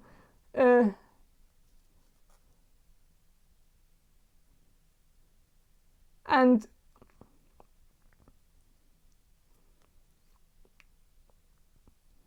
I am sensing that some of you might be extroverts, like you're a bit more like you and you might have a different type of like you might learn in a different way. Like I think you learn better if you talk about things. Like if you might have Mercury, have strong Mercury placement. Like there is a lot of Mercury energy here. Like I think you could be a Gemini or a Virgo, or an extroverted Virgo, which is a thing. A lot of Virgos, even though I'm a Virgo, but I'm an introvert. But I have met a few Virgos, and one of them works as an interviewer,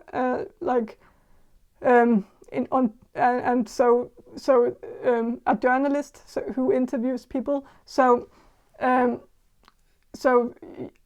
I think both Gemini and Virgo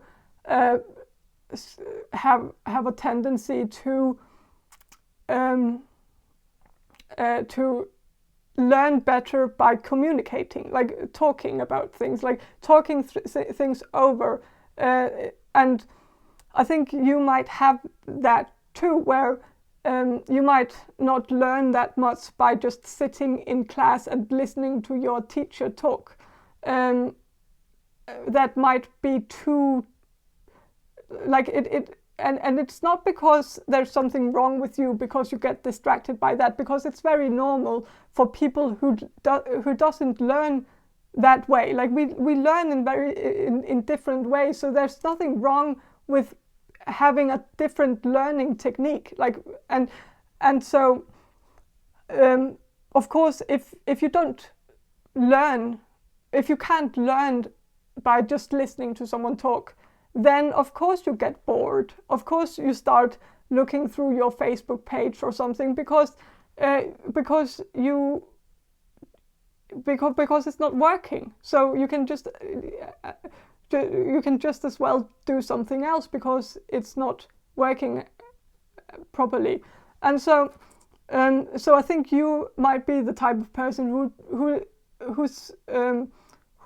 learns by talking, by chatting about it.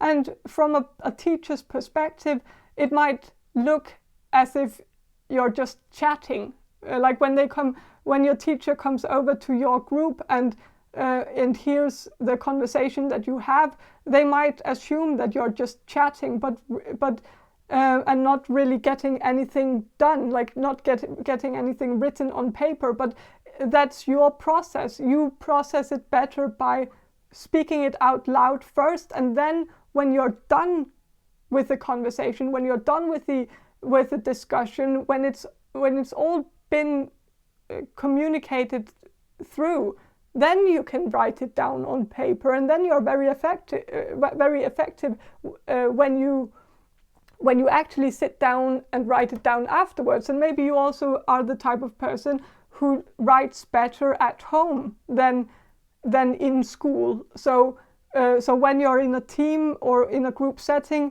you might want to prioritize just having a very meaningful conversation where you discuss everything, and then when you get home, you sit down in front of your computer and write down everything that the group was talking about, and you can remember everything that you talked about in the group. I am sensing that you might have that as well, and that's something I actually can see a lot of myself in you, because I'm a Virgo in my sun sign and Gemini in my moon sign, and so I don't know what signs you are, of course, but I am sensing that we are kind of alike in certain areas, even though I'm an introvert. But I think some of you probably have that thing where you can remember. There is a word for it, where you have not photographic memory, but narrative memory, like a very that you're really good at remembering every conversation that you've had with people. And I have that too. I can memorize all conversations that I've had throughout forever. But I don't remember what a teacher has. Like I don't have a good memory when it comes to remembering what a teacher has told me, and that's like something that doesn't stick at all. And that just, yeah. But when I am engaging in in a conversation with other people, then I remember everything they've said. And so I have to have that conversation in order to learn. And you, so I think you're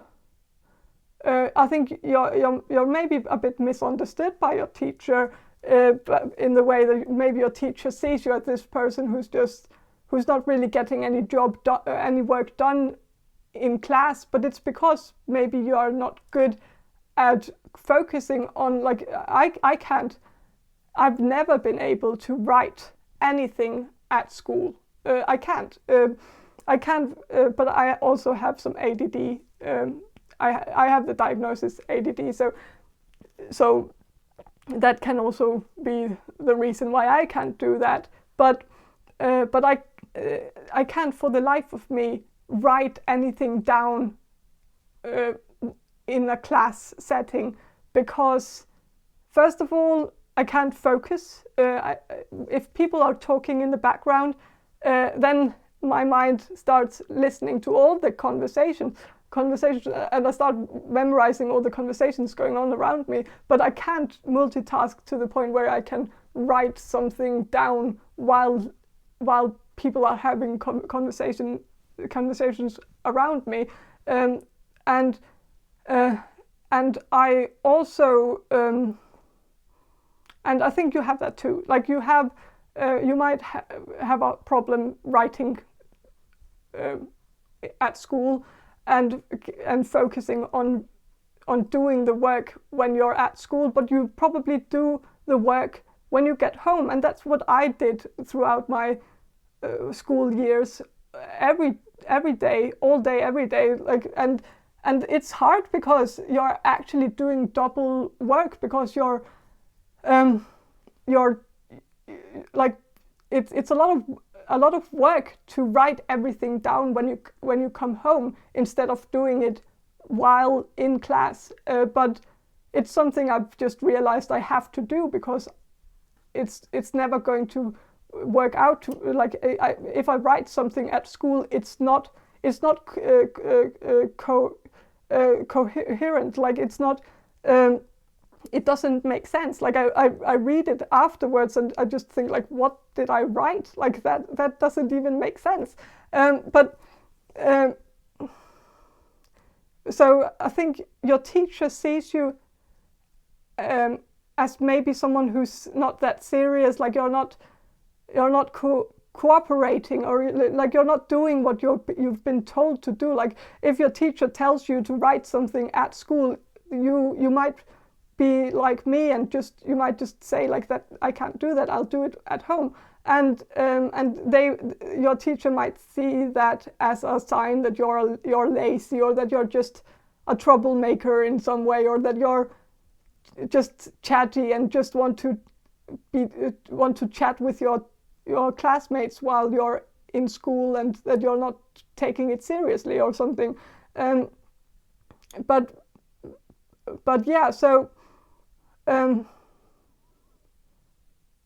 But I think you do all the work when you get home, and so there shouldn't be an issue. But of course they don't necessarily see all the effort that you make when you get home, and so they of course have that misconception of you,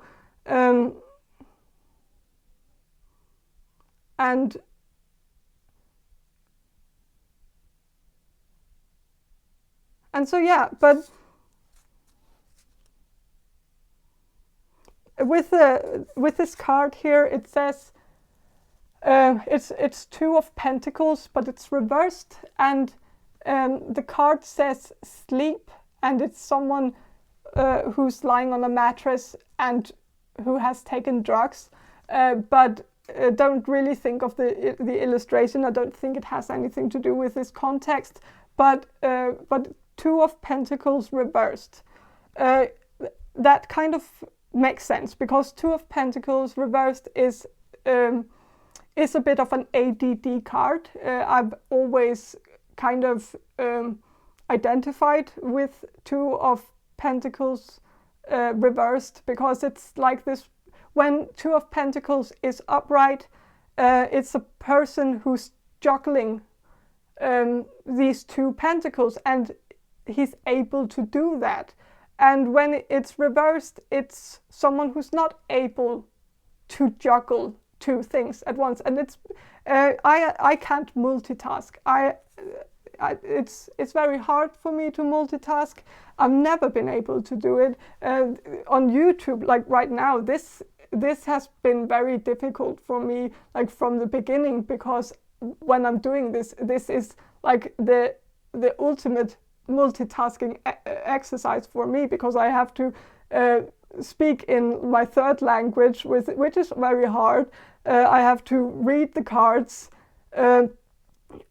and read them in a different language, but also read very different cards, and cards that I've never used before, and all of these things, while also being a psychic and trying to manage this whole platform, this YouTube platform, where there's this general reading kind of thing that is also very difficult to really comprehend how does it work, and how can I make the experience better for you while doing it. But all of these things I have to do at once, and it's kind of difficult. But I'm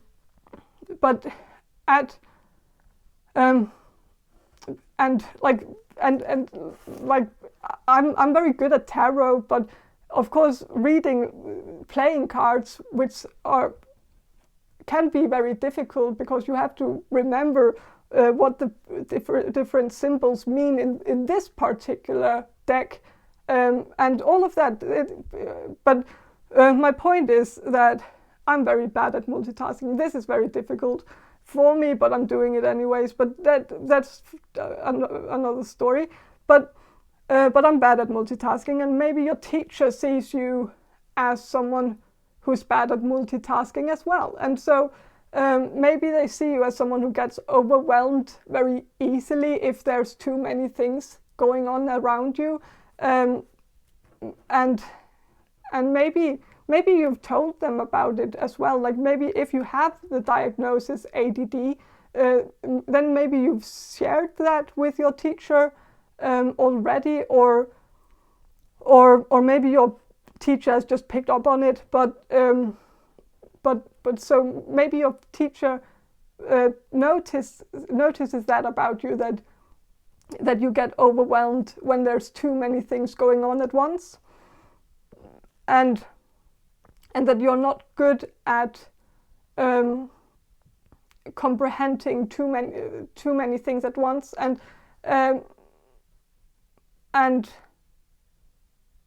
that you might also have a tendency to get a bit I'm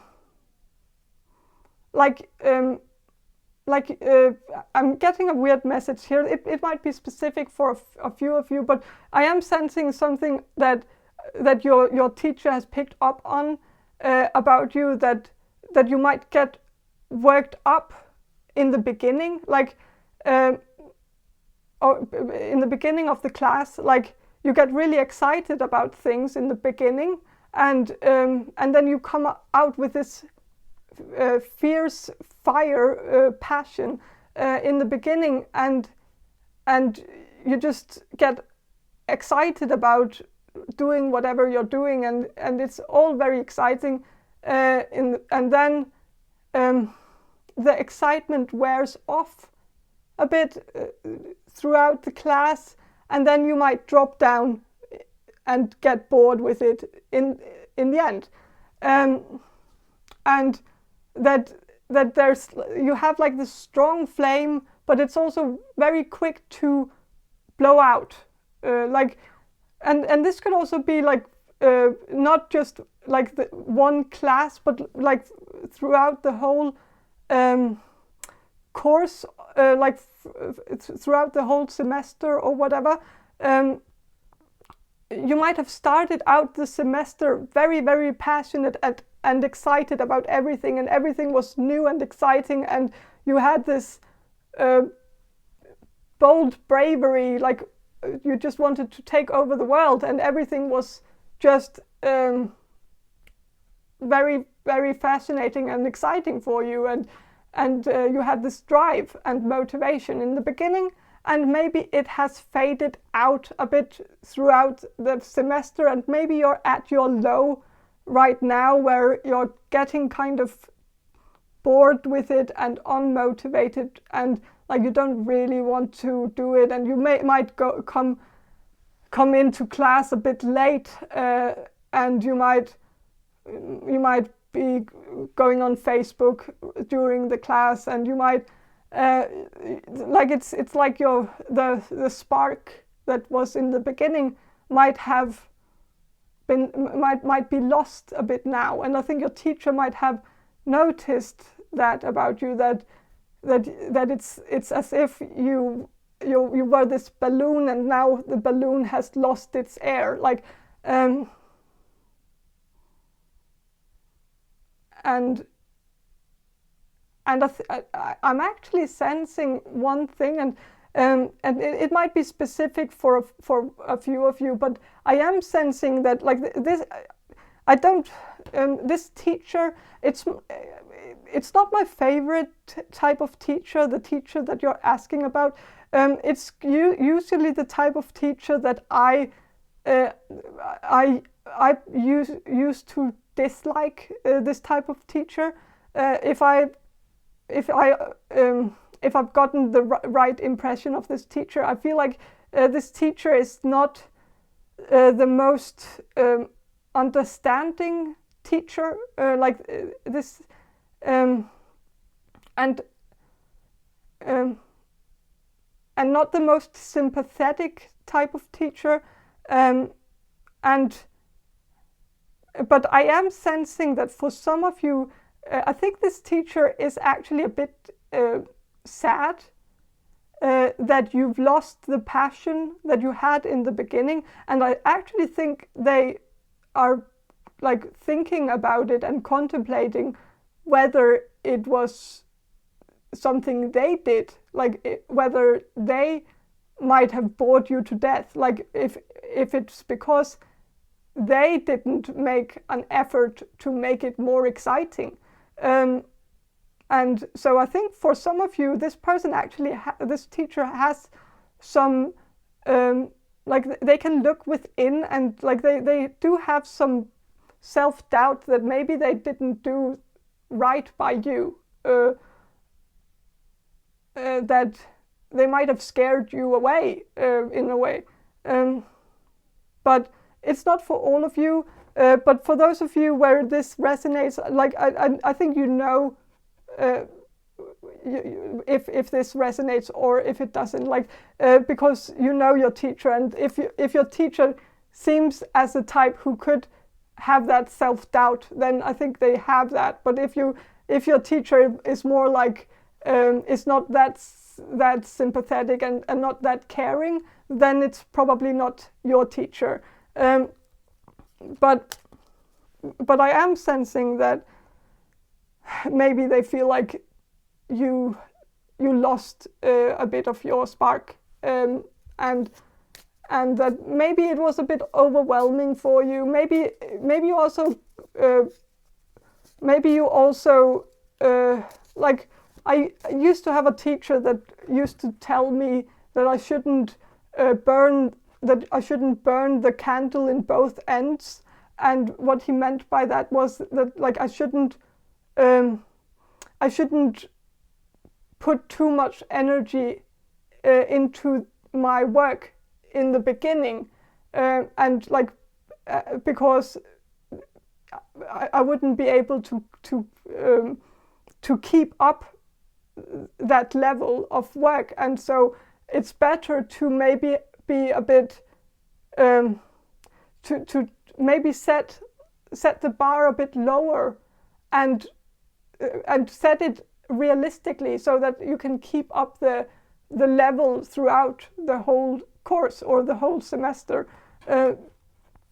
Like make a plan that you know you can stick to, and have realistic goals so that you don't that you don't have too high hopes for yourself, like that you don't expect to get the highest grade in everything, like so that you can maybe start prioritizing what's important and what's not that important, and what can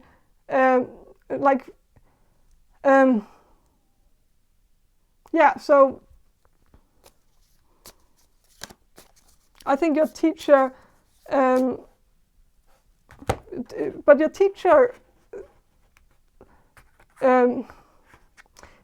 teacher sees you as someone, like right in the beginning they had a very, I think they liked your passion in the beginning. They just would have wanted it to stay there longer. But back when you were very passionate, I think they actually had a very, very positive view on you. Not that it's turned negative, but I just think they maybe gotten they might be a bit disappointed now that you're not, that you seem to be a bit bored with everything, that you seem a bit unmotivated with it. But with this card here, it's also a Joker card, and so it's someone who's fucking the world.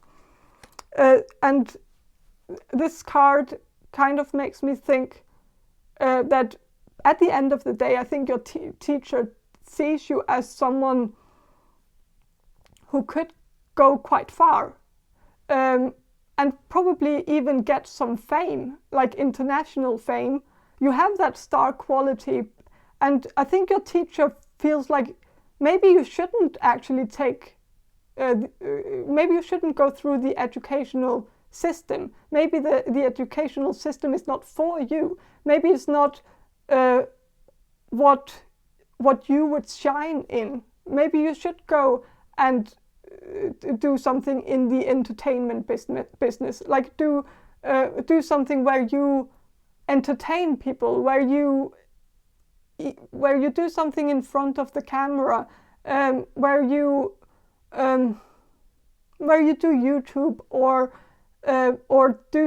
go into acting, or go to theater school, or performance arts, or do something where you can show your creative side, where you can go out and be entertaining, and where you can show your personality, and you have a great personality, and you just need to have like a platform that you can share your gift with the world using that platform. And you just need to take over the world with your entertaining personality. And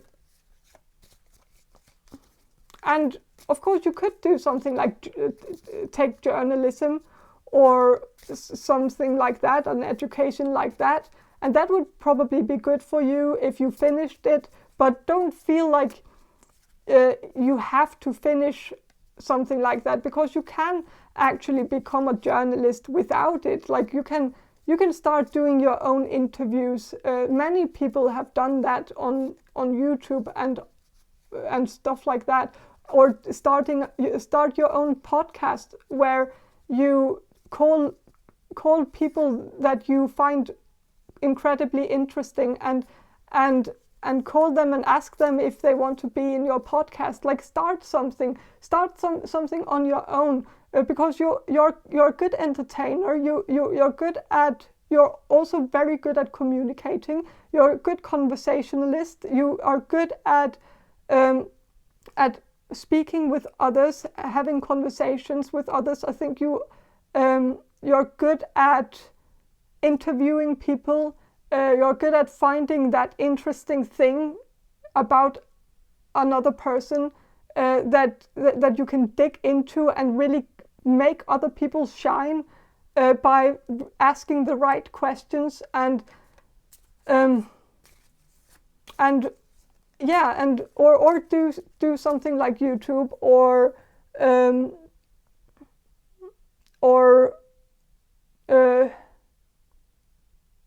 or write a book or something, um, or or write a script for a movie, or do something where, because I think you have that, you are funny, you have an eye for what would entertain people. Like you're good at creating a performance that people enjoy to watch. And I think you are quite intuitive as well, and so you know what people want to see from you. Like, and I think that's also why you're so entertaining. It's because you are so much more in sync with your audience. Like you know, you adapt to your audience. You become what your audience want you to be, and so you're good at reading a room. You're good at reading the vibe. You're good at knowing exactly what buttons to push so that you get the right reaction out of people, and you know what to talk to people about. You know, you have a lot in common with people. You're just very good at being social and networking, and maybe some of you are introverts and you think like you're not really that good at being social, but you really are. And you just might not have, you might just have to train that part of you. You have the gift. The gift might be passive right now because you haven't used it that much, but if you really put yourself out there and started using it, I think you would realize that it's something you're really good at. And we're all good at our thing, and like I wasn't really that good at in the educational system, even though I did go to the university. I dropped out of it a few times. Like I started one thing and then I started another thing and then I started another thing and then I dropped out of everything. And but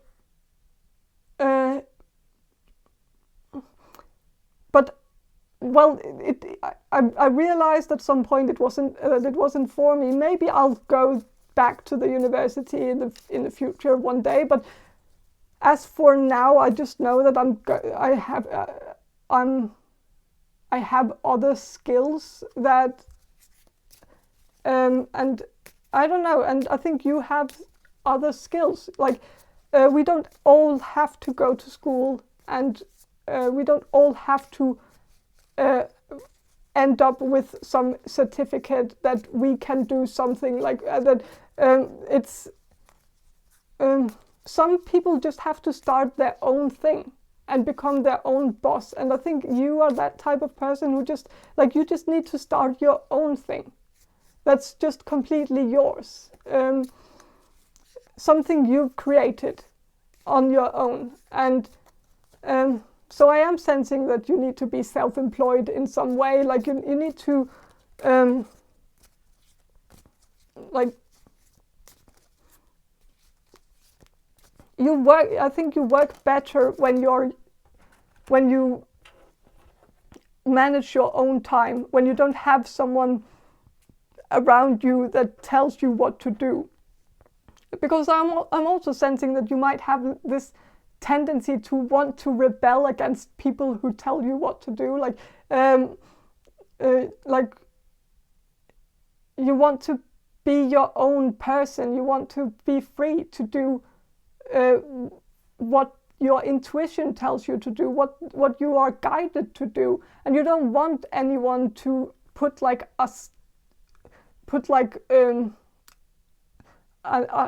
hindrance in front of you so that you can't actually do what you feel like you're drawn to do. And that's probably also because you're quite intuitive.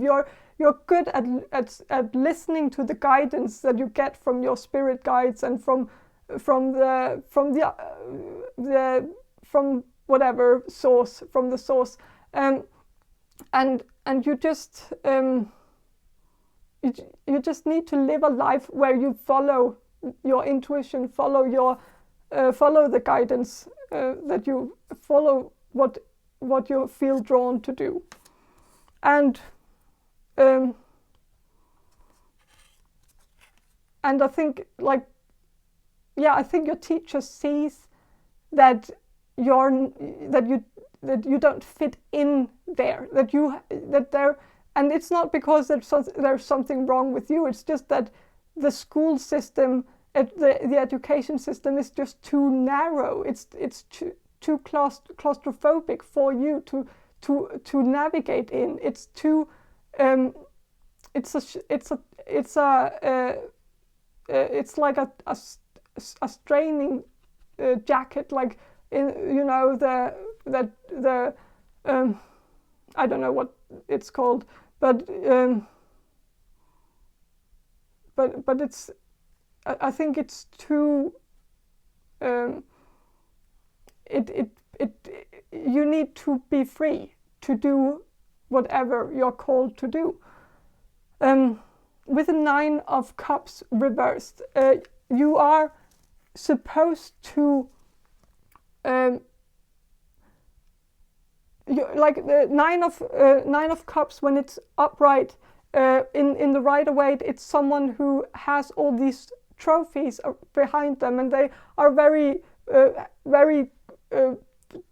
happy with themselves because they've because this person has achieved all this glory, or they have all these trophies and certificates, and like it's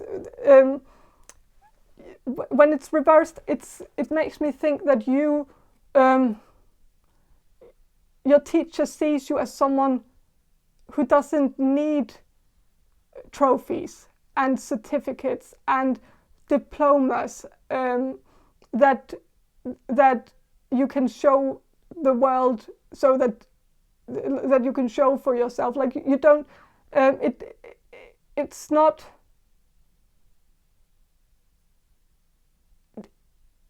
that you can't get those. You would easily be able to get those diplomas and certificates and all of that, but I just think your teacher sees it as something that's not important for you.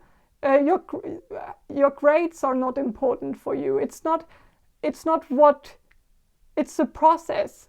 It's not the end result for you. Like it's you enjoy the process more than the end result, and that's in my opinion the right way to look at it. It's we should focus more on the journey instead of the end destination. And I think your teacher sees you as someone who wouldn't get that much out of having trophies and diplomas and certificates, and like you're not one of those who need those. There are people out there who really need those things in their life in order to feel self-worth or feel like they are good enough. Like they only feel like they are good enough if they have a diploma, if they have something to show the world that they've done that, or they've done this, or like. But I think your teacher just sees you as someone who doesn't need that in order to, like, you can make it on your own.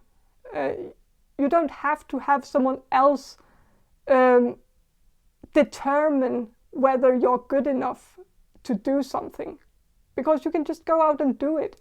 You could be a journalist without a diploma. You could be a priest without a diploma. You could be a therapist without a diploma. Like you could just start practicing your and just like there are many therapists that that do the same work as therapists who've studied psychology for many years and has a diploma. Like there are people who offer therapy by calling it something else, like calling it coaching, life coaching, or calling it healing, or calling it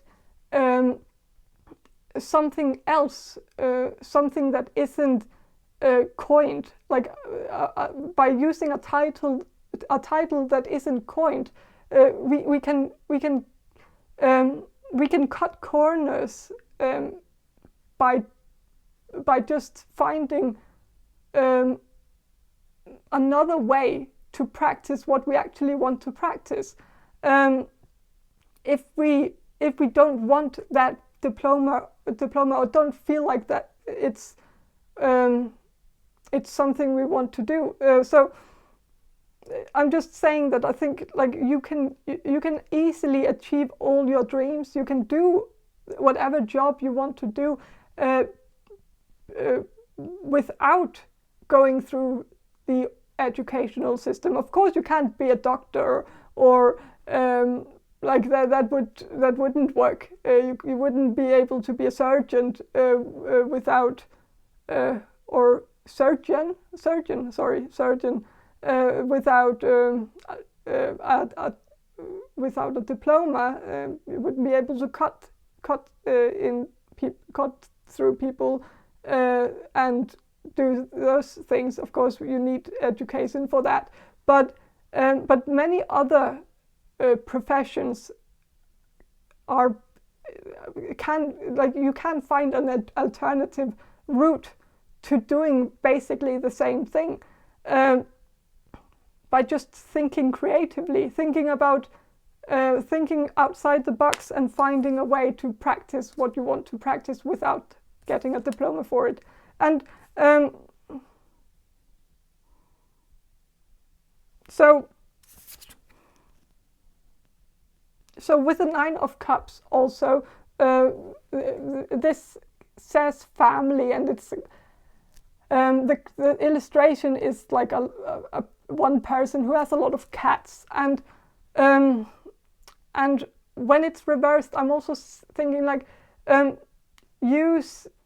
I think your teacher sees you as a very social person. Like you need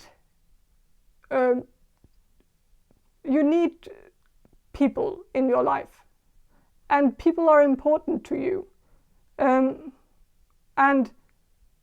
you have another priority. Like when you go, maybe your teacher has noticed that like when you go to school, sometimes you might see it as just a bonding experience, especially if you like your classmates. If you have some friends in class, then you might see it as a bonding experience or an opportunity to bond with your friends, instead of seeing it as like this serious setting where you have to do something serious and you can't have a laugh with each other and just have and just bond.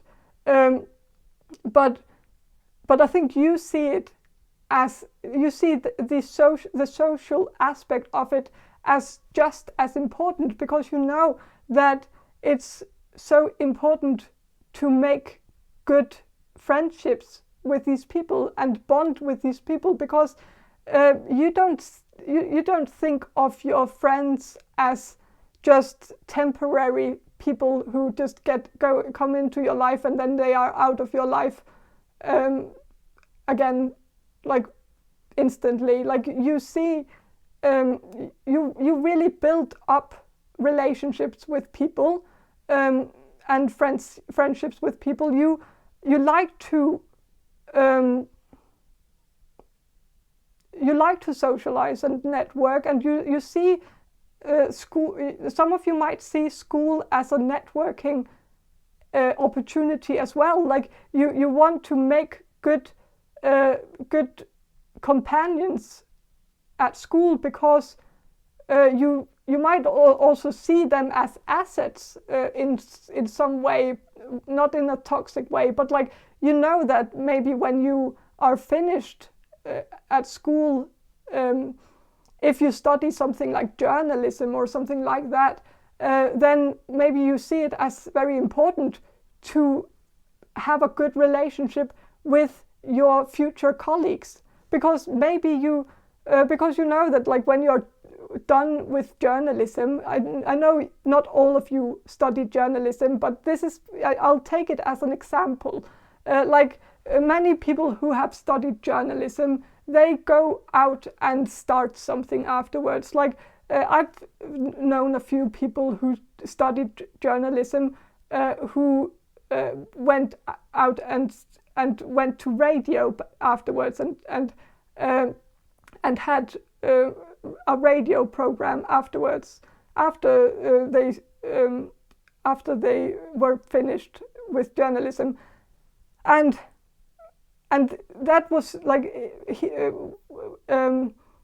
that one. It's actually just one person I know, but he had a friend that he met in journalism in school, journalism school, and they started that radio program together. And so, and if he had just focused on finishing with the highest grades, and if he had just focused on learning and focused on the studying instead of focusing on networking and socializing, then he might have never started that radio program with his friend, because then he wouldn't have had that friend. And so I think you have that, you understand that aspect of it, how it's very important to have a good relationship with these people that you study with, because it might be those exact people that you will cooperate with or that you will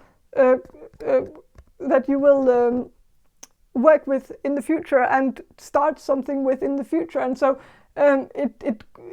your socializing determines your success, and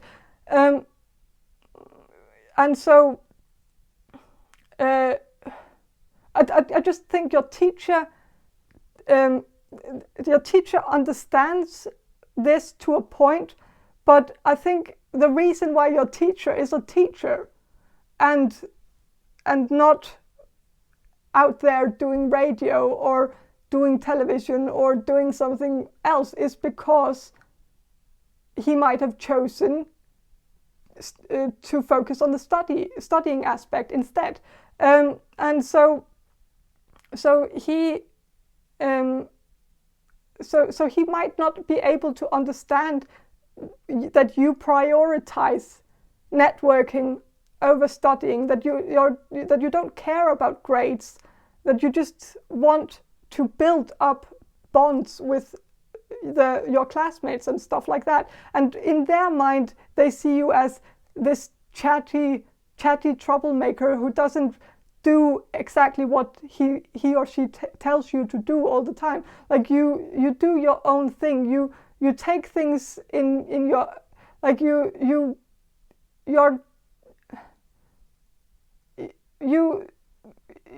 rebel against that. You rebel against the norm in some way, and you just do what you want to do and what you find important. And so yeah, this teacher can't control you, and I think that's one of the things that this person doesn't. They don't like it that much, or they like it, but they can't really relate to you because you are very different from how they were when they were studying themselves, or not studying themselves, but studying back when they were studying.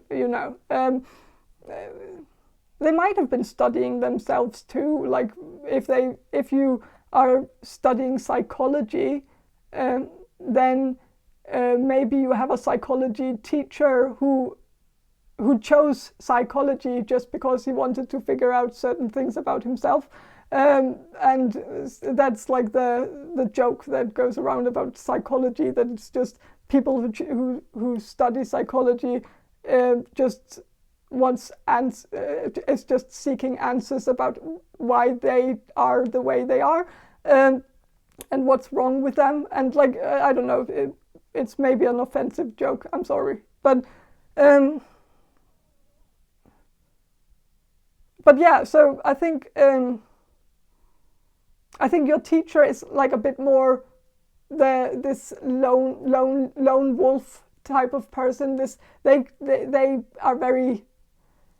are maybe that crazy cat lady or cat man or whatever. Like they might be a bit lonely in a way. Like they've chosen that life, and maybe I don't know. And so they might see you as what they would have wanted their life to. Like maybe they would have wanted to be more like you back in the day. And so it might be some envy that comes across as like this teacher seems a bit hostile towards you, but I think it's more that you strike a nerve, because you put a mirror in front of him, and in a way they see what they should have, how they would have turned out if they had focused their time differently or something. I don't know. But it's a weird thing. But I am sensing that your teacher might not have the best. They might not have the best view on you. But I think it's because of their own, like, because you're so different from how they are themselves, and it's their own insecurities, and like don't take it personally. It's so yeah. But I think that's all I have for you. This was a very long reading. I'm very sorry that it yeah. So, but I'll end it here, and I hope this reading was helpful in any way. And if it was, please subscribe to my channel, and I hope to see you in my next reading. Bye.